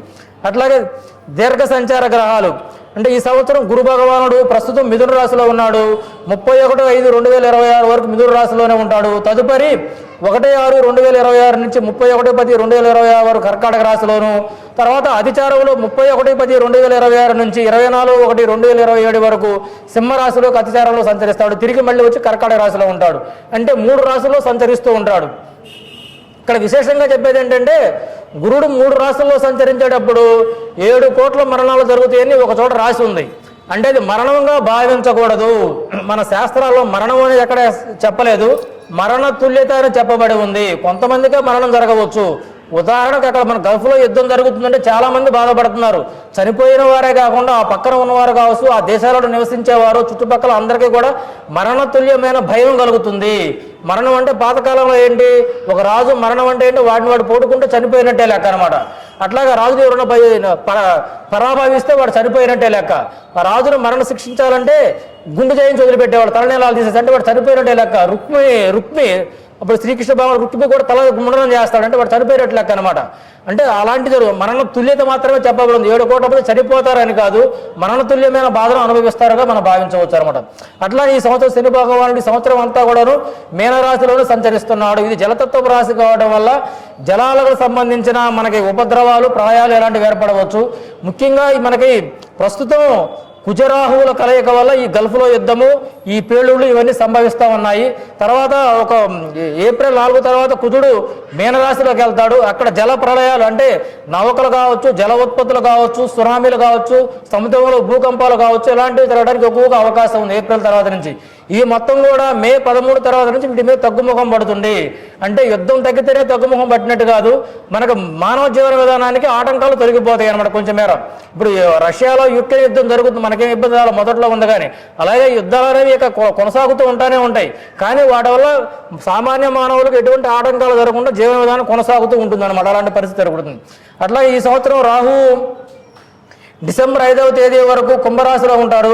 తదుపరి మకర రాశిలో సంచరిస్తాడు. కేతు భగవానుడు డిసెంబర్ 5వ తారీఖు వరకు సింహంలోను, తదుపరి కర్కాటక రాశిలో సంచరిస్తూ ఉంటాడు అన్నమాట. ఇవన్నీ కూడా ప్రత్యేకమైన ఫలితాలు మనం చెప్తూ ఉంటాయి. అట్లాగే ఈ సంవత్సరం మనకి వర్ష లగ్నము మేన లగ్నం అయింది. ఆ లగ్నంలో 4 గ్రహాలు ఉన్నాయి. రవి, చంద్ర, శని, శుక్రులు ఉన్నారు. దాని ఫలితే మనకు ఇప్పుడున్న ఈ కొన్ని అలజడులు అనేవి దానికి కారణంగానే వస్తూ ఉన్నాయి. అట్లాగే జగన్ లగ్నం వచ్చేసరికి వృషభ లగ్నం అయింది. దానికి దీనికి సఖ్యత కొంత ఉండడం వల్ల మనకు మంచి ఫలితాలుగానే మనం చెప్పవచ్చు. ఇవన్నీ తాత్కాలిక మాత్రమే. రాబోయే 2 నెలల్లో మే 15వ తారీఖు తర్వాత నుంచి ఇవన్నీ కూడా తగ్గుముఖం పడతాయి అన్నమాట. వీటన్నిటిని ఏంటంటే నవనాయకులు, దీర్ఘ సంచార గ్రహాలు,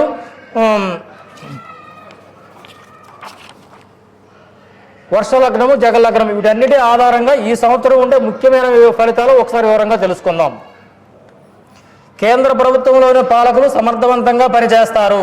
వారి ఆలోచనలు, వ్యవహారాలు ఎంచుకున్న సూత్రాలకు అనుగుణంగా సామాన్య ప్రజలకు ఉపయుక్తమైన ఎన్నో కార్యక్రమాలు చేయగలుగుతారు. దేశ ఖ్యాతి అంతర్జాతీయంగా వృద్ధి చెందుతుంది. ఆర్థిక విధానాలలో ముందు చూపు నిర్ణయాలు అభివృద్ధికి దోహదం చేస్తాయి. తద్వారా అంతర్జాతీయ సహసంబంధాలు బాగా మెరుగుపడతాయి. ఈ అంశంలో మన అధికారుల యొక్క కృషి ప్రశంసనీయంగా చెప్పుకోవచ్చు.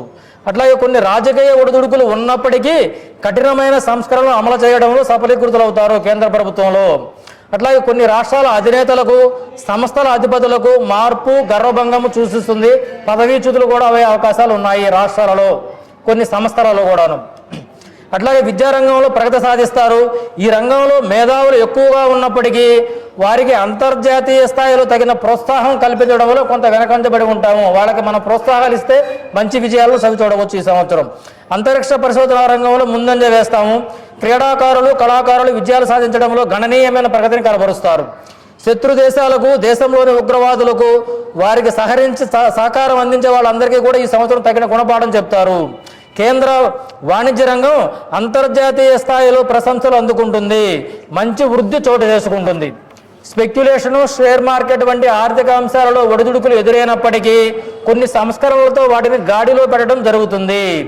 న్యాయ వ్యవస్థ నుండి కొన్ని ప్రజా ప్రయోజనకరమైన ముఖ్యమైన తీర్పులు వస్తాయి.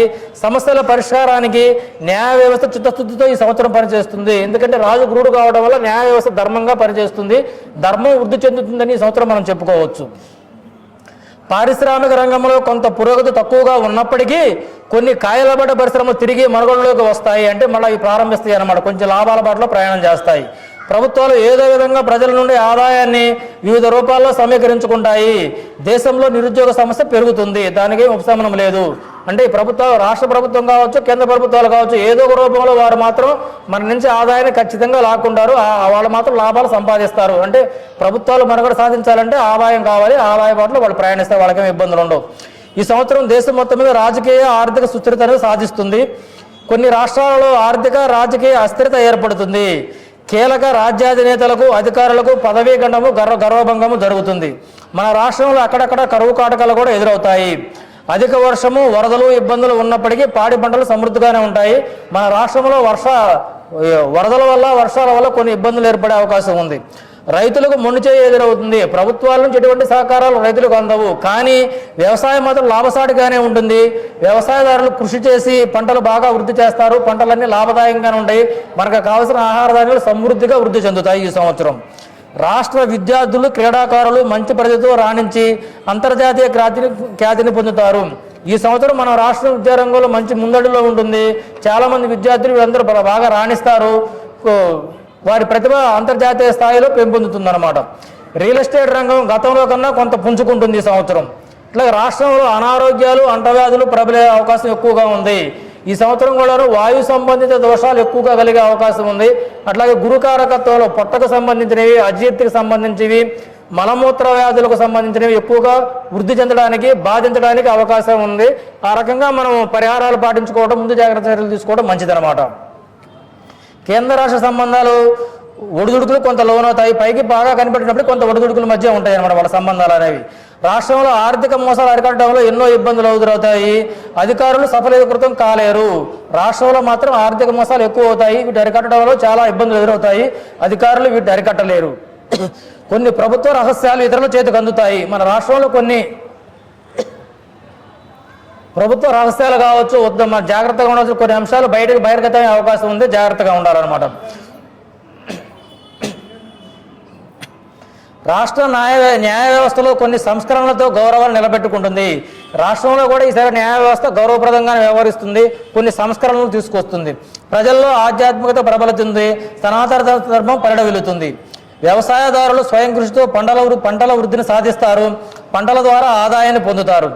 సంవత్సరం యొక్క ప్రథమార్థంలో జల రవాణాకు ఇబ్బందులు, జల సంపదకు ఇబ్బందులు, జల ఉత్పాతాలు, నష్టాలు జరుగుతాయి. ఎందుకంటే శని కుజులు జలతత్వ రాశి మీనరాశిలో కలిసి ఉండడం వల్ల ఇవన్నీ జరుగుతాయి అన్నమాట. దాని పరిణామం ఇప్పుడు మనం హర్మూజ్ జలసంధి మూసేయడం కావచ్చు, అక్కడ ఏర్పడుతున్న ఇలాంటివి కూడా చెప్పవచ్చు. అది కాకపోయినా వేరే రకంగా సముద్రంలో ఉత్పాతాలు జరగడానికి ఎక్కువగా అవకాశం ఉంది. జల ఉత్పత్తులు నష్టపోతాం ఈ సంవత్సరం. శని మీన సంచారం ఎప్పటి నుంచో ఉండడం వల్ల ఏంటంటే అవినీతి తిమింగళాలు ఈ సంవత్సరం బాగా పట్టుబడతారు. ఎవరైతే దీర్ఘకాలంగా ఎప్పటి నుంచో పాతుకుపోయి ఉంటారో, రాజకీయ నాయకులు కావచ్చు, అధికారులు కావచ్చు, పెద్ద పెద్ద తిమింగళాలు మొత్తం ఈ సంవత్సరం బయటపడతారు. వాళ్ళకి ఇది గడ్డు కాలంగా చెప్పవచ్చు. కొన్ని సంస్కరణలు బీజాలు పడతాయి కాబట్టి వాళ్ళందరూ కూడా ఈ సంవత్సరం బయటపడతారు. వాయు సంబంధ రోగాలు, అంటువ్యాధులు ప్రబల అవకాశం ఉంది. వీటి గురించి మనం జాగ్రత్తలు తీసుకోవాలి. ఈ సంవత్సర ఫలితాలు ఇవి ముఖ్యమైన ఫలితాలు. అట్లాగే ఈ సంవత్సరం మనకి యమునా నదికి పుష్కరాలు వస్తాయి. ఈ సంవత్సరం మనకి జ్యేష్ఠ మాసం, అధిక మాసం వస్తుంది. 13 మాసాలు ఉంటాయి. ఈ అధిక మాసాలు అనేవి 5 సంవత్సరాలకి 2 మాసాలు వస్తాయి అన్నమాట. 5 సంవత్సరాలలో అంటే 2.5 సంవత్సరాలకు ఒకసారి. మనకి 365 సూర్యమానం ప్రకారం ఉంటాయి. కానీ మనకి తెలుగు తిథుల ప్రకారం వీటి ప్రకారం ఏంటంటే 354 రోజులే వస్తాయి. సంవత్సరానికి 11.5 రోజులు తగ్గుతాయి. 5 సంవత్సరాల మీద 56, 57 రోజులు తగ్గుతాయి అన్నమాట. అవి 2 మాసాలకు సరిపోతాయి. ఈ 2 మాసాలు ఈ 5 సంవత్సరాల్లో వస్తాయి అన్నమాట. 2 అధిక మాసాలు అనేవి.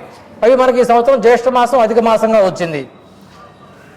అట్లాగే జూన్ 2వ తేదీ నాడు జూన్ 2వ తేదీ అంటే 1వ తేదీ రాత్రి 1:52 గురుడు కర్కాటక రాశిలోకి ప్రవేశిస్తున్నాడు. కాబట్టి రేత్రి 1 గంట తర్వాత జరుగుతుంది. కాబట్టి 2వ తారీఖు నుంచి మన పుష్కరాలు ప్రారంభం అవుతాయి.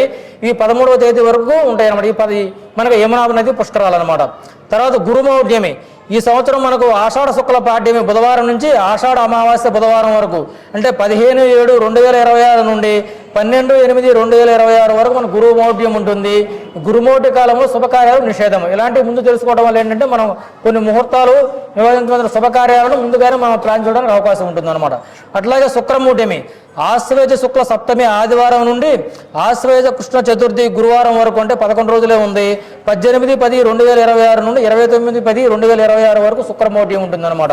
తర్వాత కర్తరి మనకి యథావిధిగా ఇది మే నెల 4వ తారీఖు డొల్లు కర్తెర ప్రారంభం అవుతుంది. తర్వాత వారం రోజులు 11వ తారీఖు నాడు నిజ కర్తెర ప్రారంభం అవుతుంది. 28వ తారీఖుతో ముగుస్తుంది అనమాట. ఈ డొల్లు కర్తెరలు ఏంటంటే కప్పుకు సంబంధించినవి. గృహ నిర్మాణంలో కప్పు వేయడం అనేది నిషిద్ధం కాబట్టి ఇవి మనం పాటించడం చెప్పదగిన సూచన అనమాట.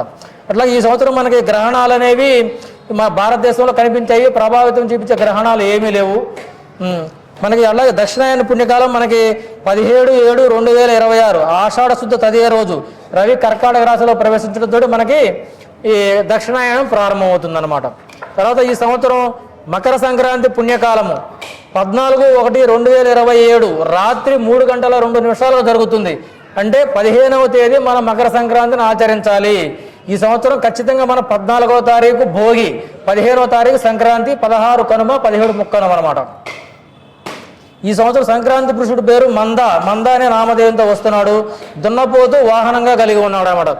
మంద నామధేయం వల్ల బ్రాహ్మణులకు అరిష్టము. దున్నపోతు వాహనం వల్ల మరణాలు, ఆయుర్దాయం తగ్గడం జరుగుతుంది. వేపాకు ఉదక స్నానం వల్ల రోగబాధలు ఎక్కువగా ఉంటాయి. ఈ అవకాశత ధారణ వల్ల గోధుమ పంటకు నష్టం కలుగుతుంది. కంబళి వస్త్రధారణ వల్ల బ్రాహ్మణులకు అరిష్టము. వసగంధ లేపనం వల్ల విష జంతువులకు హాని. నల్ల కలువ పుష్పధారణ వలన ఫలనాశనము, పంట తోటలకు నష్టం జరుగుతుంది. పగడం ఆభరణంగా ధరించడం వలన దుష్టులకు శత్రువులకు నాశనం అనమాట.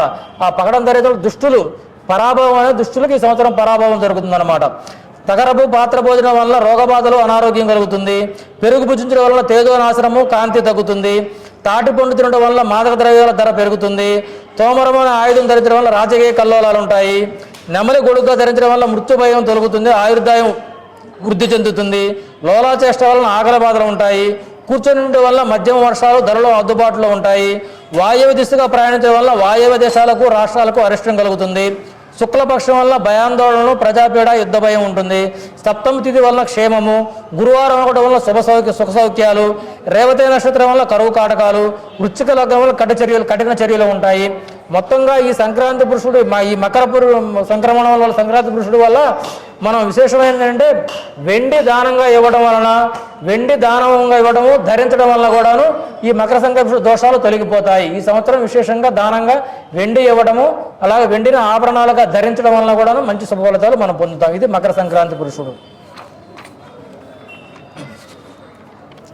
అట్లాగే రాశి ఫలాలకు వెళ్ళబోయే ముందు కందాయ ఫలాలు కూడా తెలుసుకుందాం. ఈ కందాయ ఫలాలు మనకి 4 నెలలకు ఒకటి చొప్పున ఉంటుందన్నమాట. చైత్రము, వైశాఖము, జ్యేష్ఠము, ఆషాఢము మొదటిది. తర్వాత శ్రావణము, భాద్రపదము, ఆశ్వేజము, కార్తీకము రెండవది. మార్గశిరము, పుష్యము, మాఘము, పాల్గొనము మూడవ భాగాన్ని తెలియజేస్తుంది. అలా ఏ నక్షత్రాల వారికి ఎలా ఉన్నాయో తెలుసుకుందాం. అశ్విని నక్షత్రం వారికి 4, 0, 0 అనమాట. భరణి నక్షత్రం వారికి 7, 1, 2. కృత్తికా నక్షత్రం వారికి 2, 2, 4. రోహిణి నక్షత్రం వారికి 5, 0, 1. మృగశిర నక్షత్రం వారికి 0, 1, 3. ఆర్ద్ర నక్షత్రం వారికి 3, 2, 1. పునర్వసు నక్షత్రం వారికి 6, 0, 2. పుష్యమి నక్షత్రం వారికి 1, 1, 4. ఆశ్లేష నక్షత్రం వారికి 4, 2, 1. మగ నక్షత్రం వారికి 7, 0, 3. పుబ్బ నక్షత్రం వారికి 2, 1, 0. ఉత్తర నక్షత్రం వారికి 5, 2, 2. హస్త నక్షత్రం వారికి 0, 0, 4. చిత్తా నక్షత్రం వారికి 3, 1, 1. స్వాతి నక్షత్రం వారికి 6, 2, 3. విశాఖ నక్షత్రం వారికి 1, 0, 0. అనురాధ నక్షత్రం వారికి 4, 1, 2. జ్యేష్ఠ నక్షత్రం వారికి 7, 2, 4. మూలా నక్షత్రం వారికి 2, 0, 1. పూర్వాషాఢ నక్షత్రం వారికి 5, 1, 3. ఉత్తరాషాఢ నక్షత్రం వారికి 0, 2, 0. శ్రవణ నక్షత్రం వారికి 3, 0, 2. ధనిష్ట నక్షత్రం వారికి 6, 1, 4. శతభిష నక్షత్రం వారికి 1, 2, 1. పూర్వభాద్ర నక్షత్రం వారికి 4, 0, 3. ఉత్తరాభాద్ర నక్షత్రం వారికి 7, 1, 0. రేవతి నక్షత్రం వారికి 2, 2, 2 అనమాట. ఇవన్నీ కూడా మనకి దీంట్లో ఏంటంటే బేసి సంఖ్య ధనలాభాన్ని చూపిస్తుంది. సమసంఖ్య సమ ఫలితాలను ఇస్తుంది. 0 శూన్య ఫలితాలను ఇస్తుంది అనమాట. 3, 0 ఉంటే హాని. ఇక్కడ ఎవరికి ఏ నక్షత్రం వారికి ఈ సంవత్సరం 3 0 లేవు. భయపడవలసిన పని లేదు.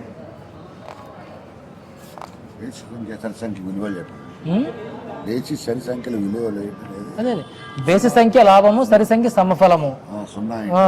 0 అనారోగ్యము చెప్తున్నాను. 0 నిష్ఫలం. మొదటి 0 భయాందోళన కలిగిస్తుంది. మధ్య 0 రుణబాధలను కలిగిస్తుంది. మూడో 0 అవమానాలు, శత్రుభీతిని కలిగిస్తుంది అనమాట. 3 0 ఉంటే ఇబ్బంది, 2 0 అంత ఇబ్బంది కాదు. అది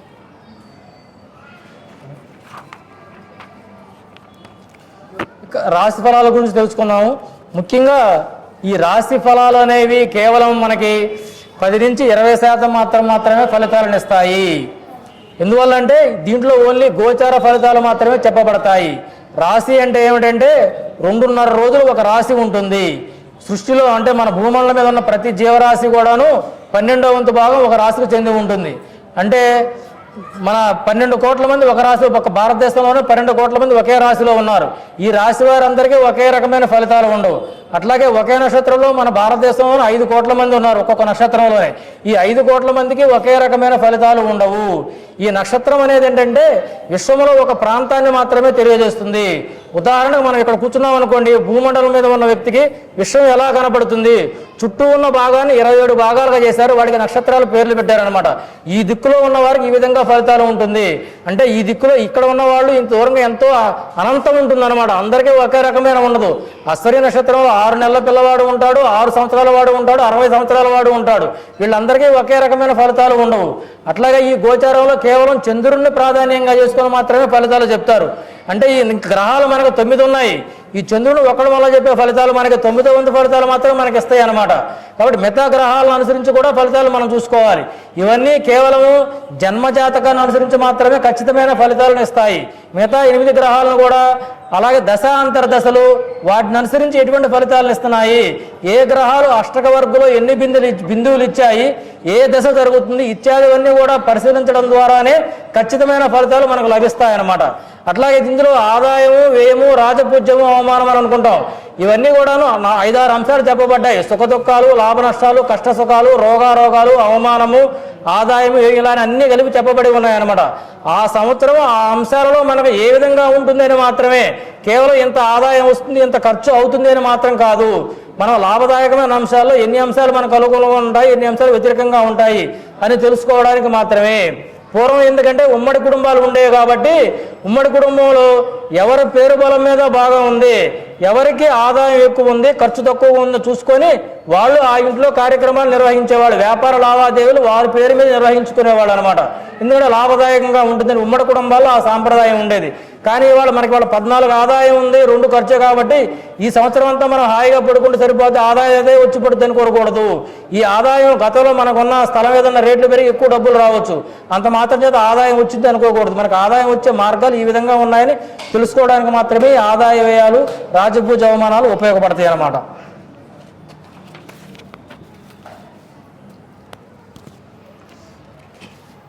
అట్లాగే ఈ సంవత్సరం దీర్ఘ సంచార గ్రహాలను అనుసరించి సంవత్సర ఫలితాలు ఎలా ఉన్నాయి, ఈ 12 రాశుల వారికి 12 రాశుల వారికి తెలుసుకుందాము. అందరికీ మీకు ఎవరి రాశులు వాళ్ళు తెలుసు కాబట్టి నేను అంత వివరంగా చెప్పడం లేదు. మేషరాశి వారికి ఏ విధంగా ఉంటుంది ఈ సంవత్సర ఫలితాలు తెలుసుకుందాం. ఆదాయం 11, వ్యయం 5, రాజపూజ్యం 2, అవమానం 4. ఈ రాశి వారికి ఈ సంవత్సరం ప్రారంభంలో కన్నా ద్వితీయార్థంలో అనుకూలమైన ఫలితాలు ఉంటాయి. ప్రారంభంలో చేసే పనుల్లో ఎక్కువ ఆటంకాలు ఎదురవుతాయి. త్రిప్పట, సహకార లోపము, ఆదాయానికి మించిన ఖర్చులు, అనవసర ధన వ్యయము, మానసిక ఆందోళనలు ఎక్కువగా ఉంటాయి అన్నమాట. వ్యవసాయదారులకు 2వ పంట లాభదాయకంగా ఉంటుంది. మొదటి పంట చేతికి వచ్చే సమయంలో జాగ్రత్తలు తీసుకోవాలి. వ్యాపారస్తులకు మిశ్రమ ఫలితాలు ఉంటాయి. అనవసర వ్యయం ఉంటుంది, ఆ వ్యయాన్ని తగ్గించుకోవాలి. భాగస్వామ్య వ్యాపారం యోగించదు, పెట్టుబడులకు అనుకూలం కాదు. వృత్తి ఉద్యోగాలలో ఉన్నవారికి ద్వితీయార్థం లాభదాయకంగా ఉంటుంది. ప్రమోషన్లు, అనుకూల బదిలీలు ఉంటాయి. విద్యార్థులు కష్టపడితే కానీ మంచి ఫలితాలు పొందలేరు. 2వ ప్రయత్నంలో అనుకూల ఫలితాలు సాధిస్తారనమాట. అట్లాగే అవివాహితులకు ద్వితీయార్థం అనగా నవంబరు, డిసెంబర్, జనవరిలో వివాహానికి మంచి అవకాశాలు ఉన్నాయి. అట్లాగే నిరుద్యోగులకు ఊరట లభిస్తుంది. ఆదాయ మార్గాలు దొరుకుతాయి. క్రీడాకారులు, కళారంగం వారికి, సినిమా, టీవీ, మీడియా రంగంలో వారికి మిశ్రమ ఫలితాలు అయినప్పటికీ ఆర్థిక వనరులు మాత్రం చేకూరుతాయి. ప్రశాంతత లభిస్తుంది. స్పెక్యులేషన్లు, లాటరీలు, చిట్ ఫండ్లు లాభదాయకం మాత్రం కాదు. రియల్ ఎస్టేట్ వారికి జూన్ తర్వాత మంచి ఫలితాలు ఉంటాయి. అట్లా ఈ సంవత్సరం ఈ రాశి వారు అనుకూలమైన ఫలితాలు పొందడం కోసం శివారాధన, నవగ్రహ ప్రదర్శన, ఆంజనేయ స్వామి వారి యొక్క ఆరాధన, దేవాలయ సందర్శనం మంచి శుభ ఫలితాలను ఇస్తుంది. కాలభైరవాష్టకం పఠించడం విశేషము. అట్లాగే వ్యయంలో ఉన్న శని దోష నివారణ కోసము శనిగ్రహ శాంతి, జపము, అట్లాగే హోమము, దానాదులు శుభ ఫలితాలను ఇస్తాయి ఈ సంవత్సరం. వృషభ రాశి వారికి ఆదాయం 5, వ్యయం 14, రాజపూజ్యం 5, అవమానం 4. ఈ రాశి వారికి ఈ సంవత్సరం ప్రారంభం చాలా అనుకూలంగా ఉంది. సంవత్సరం గడిచే కొద్దీ చేసే పనుల్లో ఆటంకాలు, ఆలస్యము, అలసత్వం ఏర్పడుతుంది. ప్రథమార్థంలో ముఖ్య పనులు చక్కబెట్టుకోవడం మంచిది. వ్యవసాయదారులకు 2 పంటలు లాభిస్తాయి. పంట చేతికి వచ్చే సమయంలో జాగ్రత్తలు పాటించాలి. వ్యాపారస్తులకు ప్రథమార్థం మంచి లాభదాయకంగా ఉంటుంది. జల ఉత్పత్తులు అంటే చేపలు, రొయ్యలు, చెరువుల వాళ్ళకి గడ్డు కాలంగా చెప్పవచ్చు అనమాట. వృత్తి ఉద్యోగ రంగాల్లో ఉన్న వారికి సంవత్సరం అనుకూలంగా ఉంటుంది. శుభమూలక ధన వ్యయం సూచిస్తుంది. ప్రథమార్థంలో విద్యార్థులకు మంచి శుభ ఫలితాలు ఉంటాయి. పోటీ పరీక్షల్లో విజయం సాధిస్తారు. నిరుద్యోగులకు ఉద్యోగ లాభం ఉంటుంది. అవివాహితులకు వివాహ సూచన. సంతానం కోసం ఎదురు చూసే వాళ్ళకంటే వివాహం అయి చాలా కాలమైనా సంతానం లేని వారికి ఈ సంవత్సరం సంతాన యోగం కలుగుతుంది.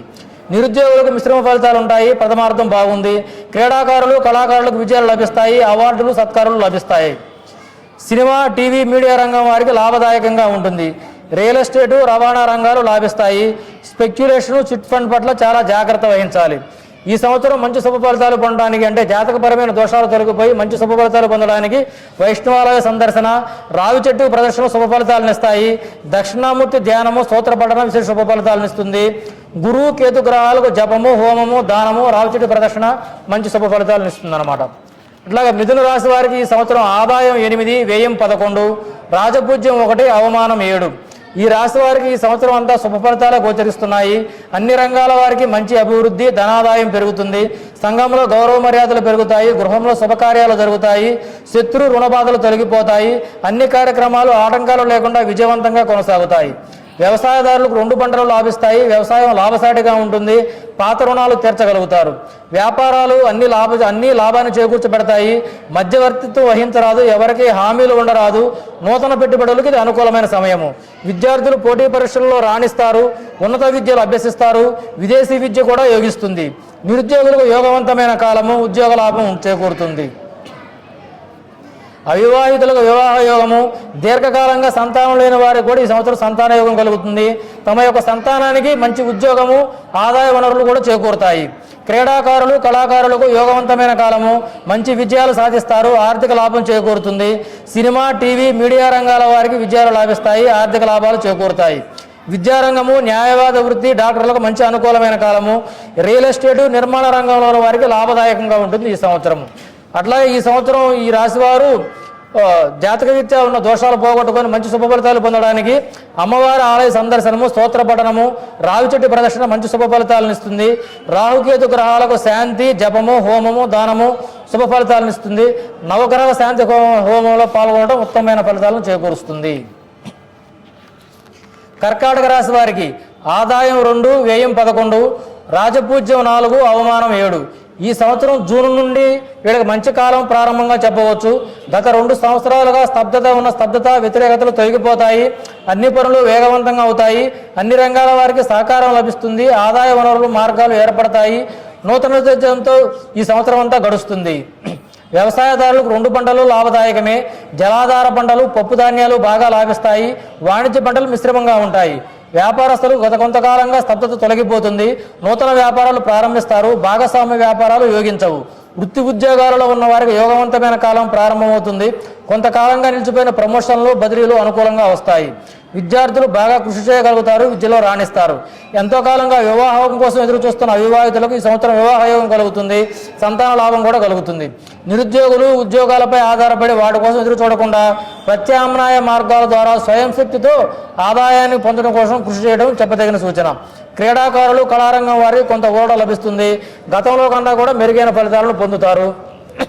ఈ సంవత్సరం ఈ రాశి వారు గణపతి ఆలయం సందర్శించడము, ప్రదర్శనలో స్తోత్ర పఠనము, రాహుకేతువులకు శాంతి, జపము, దానము మంచి ఫలితాలను ఇస్తుంది.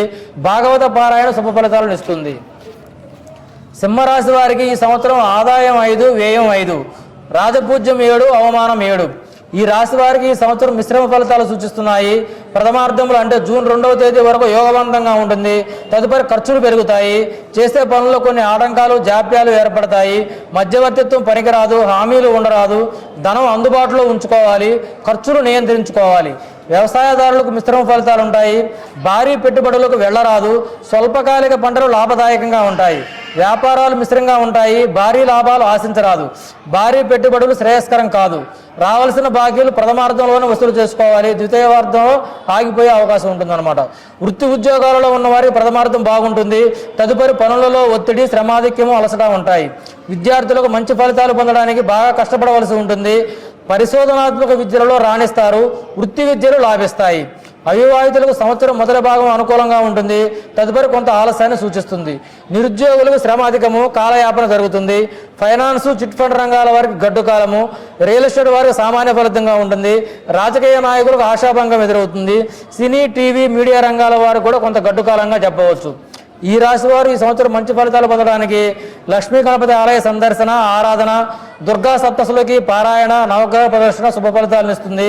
శనిగ్రహానికి, కేతుగ్రహానికి శాంతి, జపము, దానం చేసుకోవడం మంచి శుభ ఫలితాలను ఇస్తుంది. కన్యా రాశి వారికి ఈ సంవత్సరం ఆదాయం 8, వ్యయం 11, రాజపూజ్యం 3, అవమానం 3. ఈ రాశి వారికి ఈ సంవత్సరం అనుకూల ఫలితాలు ఎక్కువగా ఉంటాయి. జూన్ 2వ తేదీ వరకు కొంత అసౌకర్యంగా ఉన్నప్పటికీ తదుపరి సంవత్సరం అంతా కూడా మంచి ఫలితాలు ఎక్కువగా ఉంటాయి. గత సంవత్సర కాలంగా ఉన్న వ్యతిరేక పరిస్థితులు తగ్గి అన్ని పనుల్లో అన్ని రంగాల వారికి కూడాను పురోగతి, ఆర్థిక లాభాలు ఉంటాయి. ఎదుటి వ్యక్తులపై ఆధారపడకుండా స్వతంత్రంగా కార్యసాధనకు కృషి చేయడం మంచిది. వ్యవసాయదారులకు 2 పంటలు లాభదాయకంగా ఉంటాయి. వాణిజ్య పంటలు లాభిస్తాయి. అన్ని రకాల వ్యాపారస్తులకు లాభదాయకంగా ఉంటుంది. స్పెక్యులేషన్ జోలికి వెళ్ళకపోవడం మంచిది. వృత్తి ఉద్యోగాలలో ఉన్న వారికి అనుకూలమైన కాలము, వృత్తి లాభము, ఉద్యోగంలో ప్రమోషను, అనుకూల బదిలీలు, ఆర్థిక ఉన్నతి కలుగుతుంది. విద్యార్థులు పోటీ పరీక్షల్లో విజయం లభిస్తుంది. ఉన్నత విద్యా యోగం కలుగుతుంది. అవివాహితులకు యోగవంతమైన కాలము, వివాహ యోగం కలుగుతుంది. నిరుద్యోగులకు ఉద్యోగ అవకాశాలు లభిస్తాయి. ఆదాయ మార్గాలు చేకూరుతాయి. ఫైనాన్స్, చిట్ ఫండ్ రంగాల వారికి వ్యతిరేక సమయం. క్రీడాకారులు, కళాకారులకు గుర్తింపు, సన్మానాలు, సత్కారాలు, అవార్డులు లభిస్తాయి. ఆదాయం వృద్ధి చెందుతుంది. రియల్ ఎస్టేటు, విద్యారంగం లాభసాటిగా ఉంటుంది. రవాణా, తినుబండారాల వ్యాపారాలు బాగా లాభిస్తాయి.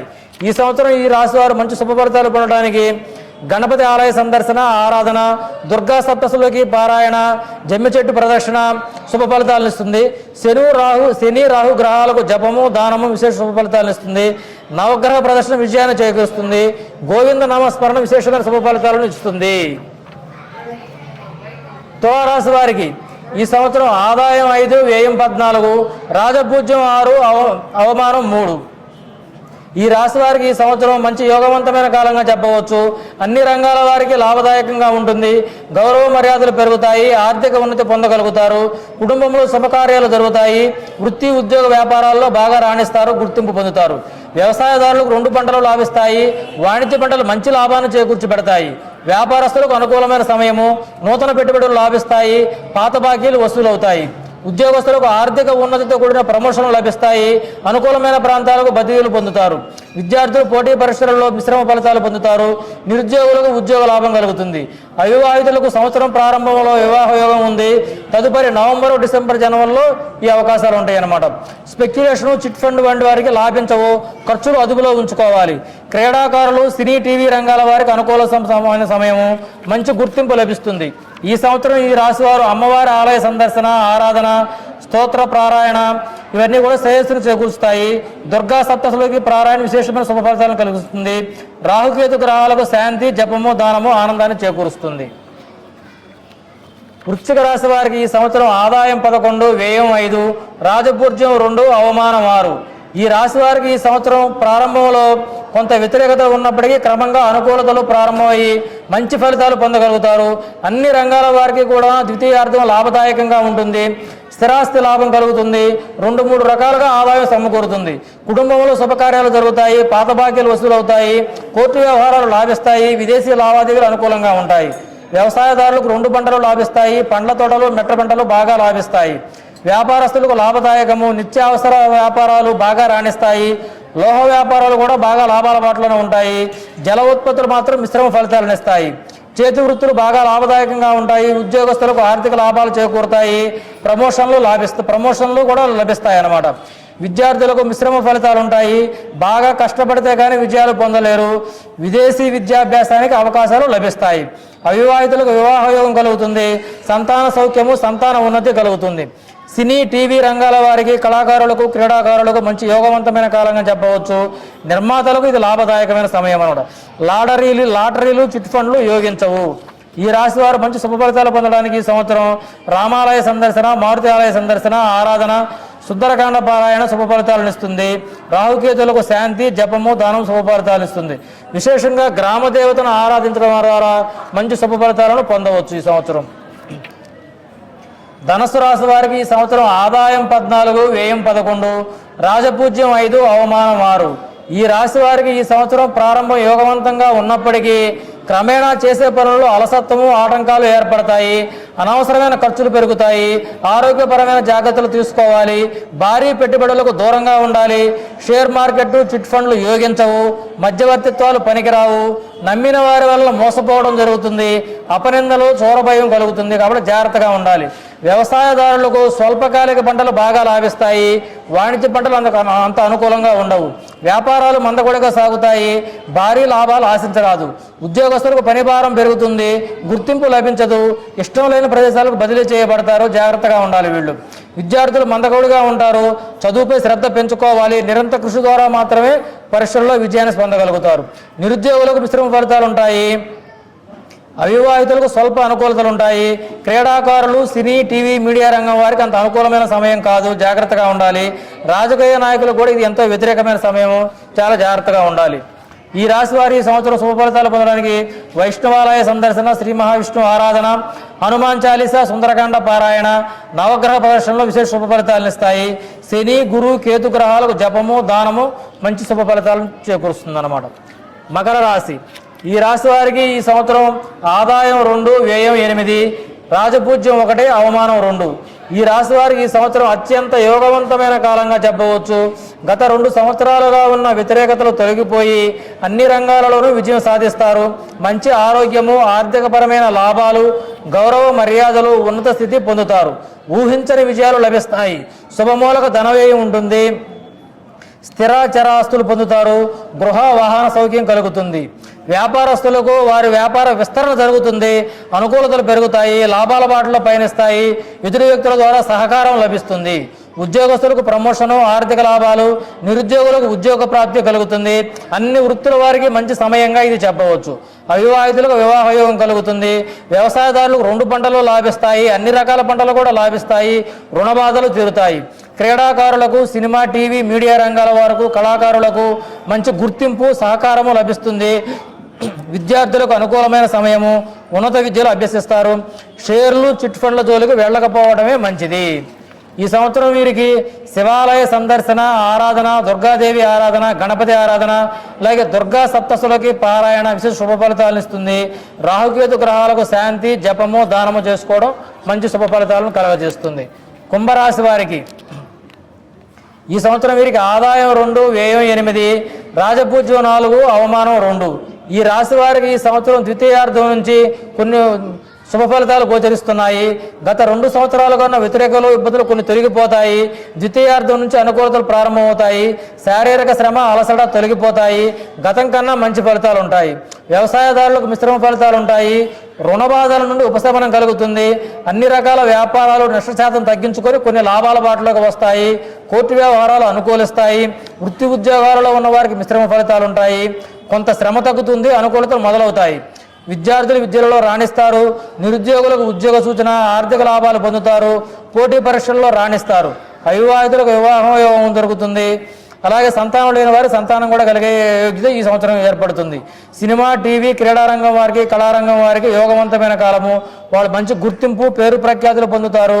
ధనలాభం కలుగుతుంది. స్పెక్యులేషన్ జోలికి వెళ్ళకపోవడమే మంచిది. ఈ రాశి వారు ఈ సంవత్సరం సీతారామాంజనేయ స్వామివారి ఆలయ సందర్శన, ఆరాధన, సుందరకాండ, హనుమాన్ చాలీసా పారాయణ, అట్లాగే రాహుకేతు గ్రహాలకు జపము, దానము విశేషమైన శుభ ఫలితాలను చేకూరుస్తుంది. మీనరాశి. ఈ రాశి వారికి ఈ సంవత్సరం ఆదాయం 14, వ్యయం 11, రాజపూజ్యం 7, అవమానం 2. ఈ సంవత్సరం ఈ రాశి వారికి ప్రథమార్థంలో కొంత అనుకూలతలు ఉన్నప్పటికీ తదుపరి సంవత్సరాంతం వరకు కొన్ని అననుకూల ఫలితాలు ఎక్కువగా ఉంటాయి. దేహశ్రమ అధికమవుతుంది. త్రెప్పట, అలసట ఎక్కువగా ఉంటాయి.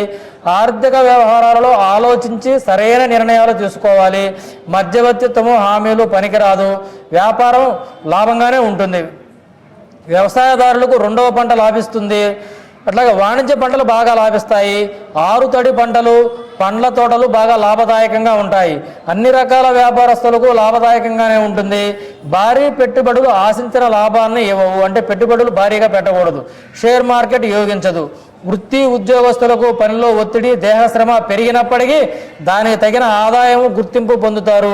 విద్యార్థులకు అనుకూలమైన సమయము. పోటీ పరీక్షల్లో విజయం సాధిస్తారు. నిరుద్యోగులకు ఏదో రూపంలో ఆర్థిక లాభాలు చేకూరుతాయి. అవివాహితులకు మంచి సమయము.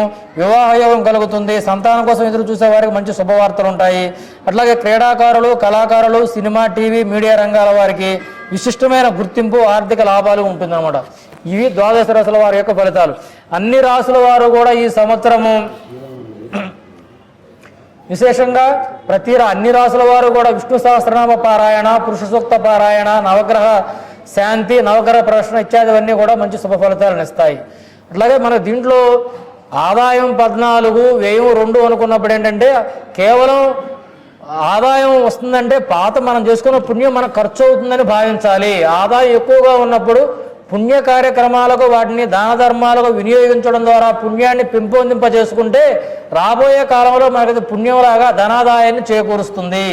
అలాగే ఈ సంవత్సరం ఖర్చు ఎక్కువ ఉంది, లాభం తక్కువగా ఉందనుకున్నప్పుడు ఆ ఖర్చుని శుభమూలక ధన వ్యయంగా అంటే విశేషమైన ధర్మ రక్షణ కోసము, అట్లాగే దేవతల పూజల కోసము, మంచి శుభకార్యాలకు వెచ్చించడం ద్వారా అది మన సఫలీకృతమయ్యి రాబోయే కాలంలో ఆదాయంగా మారుతుందన్నమాట. కాబట్టి ఈ సంవత్సరం అంతా ఎప్పుడు కూడా ఎవరైనా సరే ధ్యానంలోనూ దానంలోనూ గడిపే వారికి ఏ గ్రహాలు ఎటువంటి హాని చేయవు, ప్రతి వాళ్ళకి మంచి చేకూరుస్తాయి అన్నమాట. అంటే నిరంతరము ధ్యానంలోనూ భగవన్నామ ధ్యానంలో ఉన్న వారికి, దానము చేతనైనంత దానం చేసే స్వభావం కలిగి ఉన్న వారికి ఏ గ్రహాల నుంచి ఎటువంటి అపశకనాలు కీడు ఎటువంటి ఉండదు, ఎప్పుడు మనకు విజయాన్ని చేకూరుస్తాయి. అది తెలుసుకొని మసలుకుంటే అందరికీ విజయం చేకూరుతుంది. కాబట్టి అన్ని రాసుల వారికి ఈ సంవత్సరం విజయం చేకూరాలని ఆశిస్తూ ఈ పంచాంగ శ్రవణాన్ని ముగిస్తున్నాను. స్వస్తి ప్రజాభ్య పరిపాలయాంతాం న్యాయేన మార్గేణ మహీం మహేష గోబ్రాహ్మణేభ్య శుభమస్తు నిత్యం లోకా సమస్తా సుఖినో భవంతు. ఓం శాంతి శాంతి శాంతి. జై శ్రీరామ్.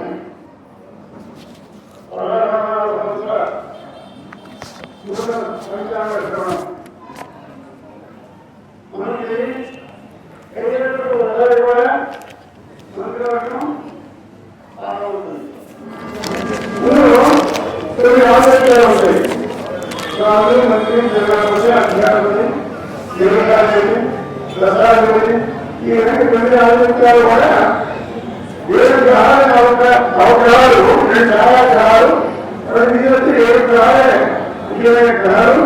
అందులో 6 గ్రహాలు ఉంటే 20 గ్రహాలు ఉంటే కొంత దృష్టి చేస్తారు. పాపం ఆలోచన అంటే మరి పాపం తీసేట కొంత చోటు చేస్తుంటారు. ఈ సునారోగ్యం ఈ నవనాయకుల్లో కూడా ఈ సంవత్సరం 7 ఆలోచనలు ప్రభుత్వం వచ్చినాయి. 2 ఆలోచనలు బాగుంది వచ్చింది. ఈ పాపాలోచనలు 2 రాజు ఈ సంవత్సరం గురువు అయినాడు, ప్రవక్త రాజయ్యాడు. చాలా తీవ్రమైన ఉదాహరణ స్వభావం గలవాడు, మహానుభావుడు రాజు గురువు అయినాడు. గురువు మంత్రి అయ్యాడు.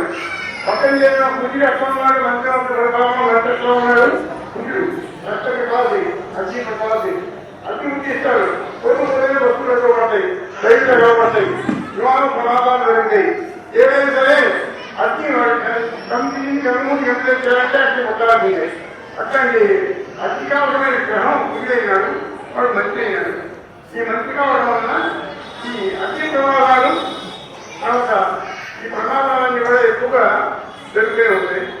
తర్వాత ఈ కుషుడు రక్త ప్రవాసి కొద్ది వేస్తే యాక్సిడెంట్ ఎక్కడైనా సరే కొద్ది దెబ్బ పెట్టడం, కాలు చేయడం, చేయడం దానికి యాక్సిడెంట్ జరుగుతూ ఉంటుంది.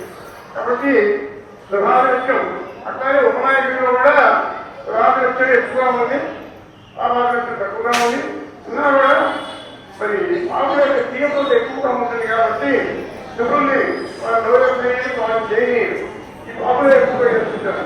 కాబట్టి మనం భగవత్ సేవలో ఉండి భగవద్ చేసుకుంటూ భగవత్ కైంకర్యం చేసే వారికి సామాన్య గ్రహమున్న జగగా చెప్పినట్టుగా సామాన్య గ్రహమున్న గ్రహము సామగ్రహం ఏంటంటే మన పక్కనే ఉంటే ఈ నవగ్రహాలు కూడా చుట్టూ కూడా పరివారికి తిరుగుతుంటాయి. మన పక్కన మన దగ్గర రావు జాగ్రత్త.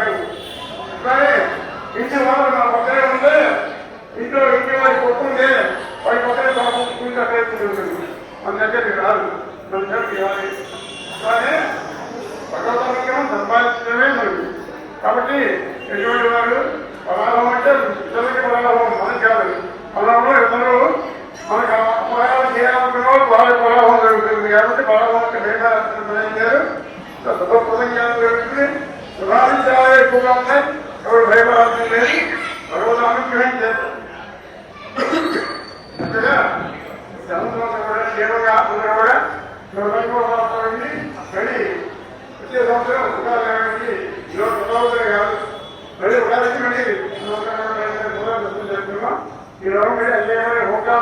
అంటే మీకు రావాలి, మీరు దర్శనం చేస్తున్నారు, జనాలు పాల్గొనాలి.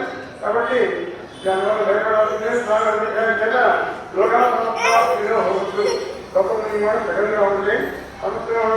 సంవత్సరంలో ప్రజలను కూడా ప్రజాదానం చేయాల్సిందిగా విశేషం చేసుకుంటే మంచి. కాబట్టి వాయు మంచిగా పొందుతారు. కాబట్టి ఇప్పుడు మనకి ఫలితాలను ప్రమాణం చేసిన వేణుగోపాల్ గారికి మా దేవస్థానంలో సన్మానం చేసి మీరందరూ వారికి తాంబూలం సన్మానం కావాల్సిందిగా అక్కడ సైడ్ పెట్టాం. తీసుకొచ్చి ఆ ప్రజలను మనకి చేస్తున్నాం. వారికి సన్మానం ఏర్పాటు చేస్తున్నాం.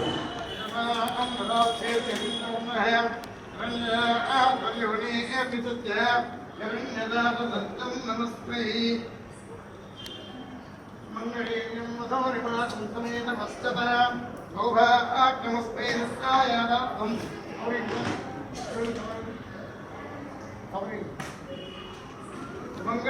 మధురిమాకం సమేత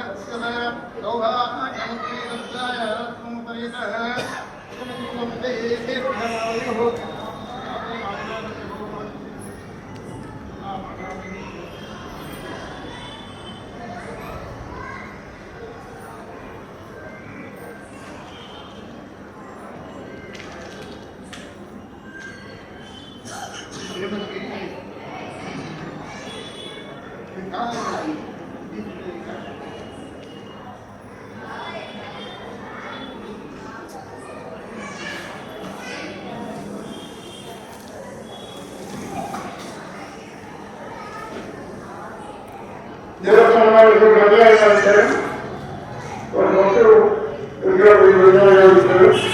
అది కూడా అది తనలో పరిజ్ఞానం చేసిన వాళ్ళు ఉపయోగించుకునే వాళ్ళు మాత్రం అనుకుంటున్నాం. ఎందుకంటే తప్ప ఒక ప్రయోగాలు మాత్రం ఆ విధంగా ఉన్నాయి. అది దాన్ని ఉపయోగించుకునే వాళ్ళు చేసిన వాళ్ళు తీసుకుంటే అది ప్రారంభంగా ఉంటుంది. కాబట్టి ఇరువురు ఎవరో ఉపయోగించుకోవాల్సిన కాదు. పర్యావరణంలో చేస్తారు. విజయం చేసిన వాళ్ళు మాత్రమే తీసుకోవాల్సిన నియమాలు చేస్తున్నారు. ఎక్కడ తీసుకోవడం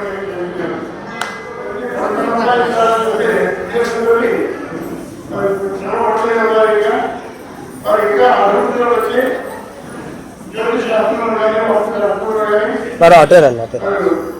చాలా నైపుణ్యంగా అందరూ ఒక కాలాన్ని ముందు ప్రసిద్ధి చెందినారు. కావాలని సంప్రదించి సంప్రదించి మీరు వాస్తవాలుగా కానీ మరి జాగ్రత్త కావాలంటే సంప్రదించడం చెప్తున్నాం.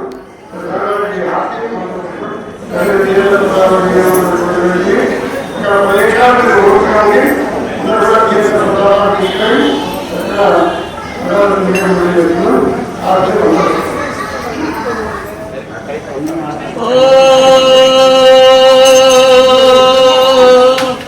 గురు బ్రహ్మ గురు విష్ణు గురుదేవ గురు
పక్షివాణ పద్మలోచన పక్షివాణ పద్మలోచన పక్షివాణ పద్మలోచన కృష్ణ శిక్షణ శిష్ట రక్షక ధర్మ పోషక లోక పాలన నిత్య కృతంబులు నీరు పదంబులు శ్రీరంగనాథ జయ జయ శ్రీరంగ ఉదేశర శ్రీగ్రేశ్వర శ్రీరంగ దాపేశ్వర ఓ రంగ ఆపద్బాంధవ అనాది రక్షక దేవాది దేవ న్యాయ నిర్మిత ప్రేమితుడ భక్త వత్సలుడ భక్త జన కుము భంగ రాజాది రాజా శౌరి దౌత్య వనమాది చక్రపాణి శ్రీరంగనాయక స్వామి కథలు చదువుతూ వింటూ స్వామి కుమారన సకల సంపదం ఓం శ్రీ లక్ష్మీ పార్వతీ పరమేశ్వర హర మహాదేవ శంభో.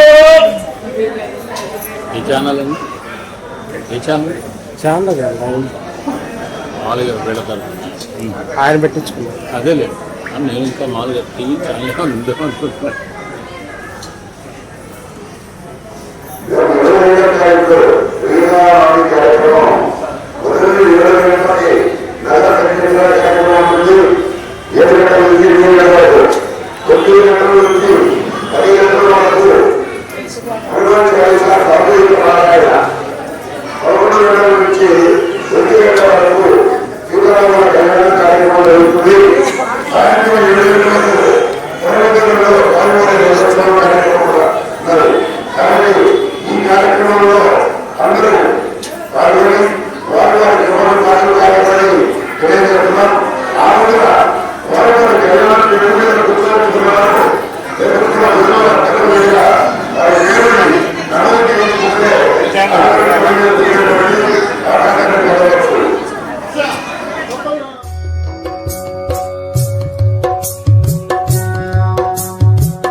Thank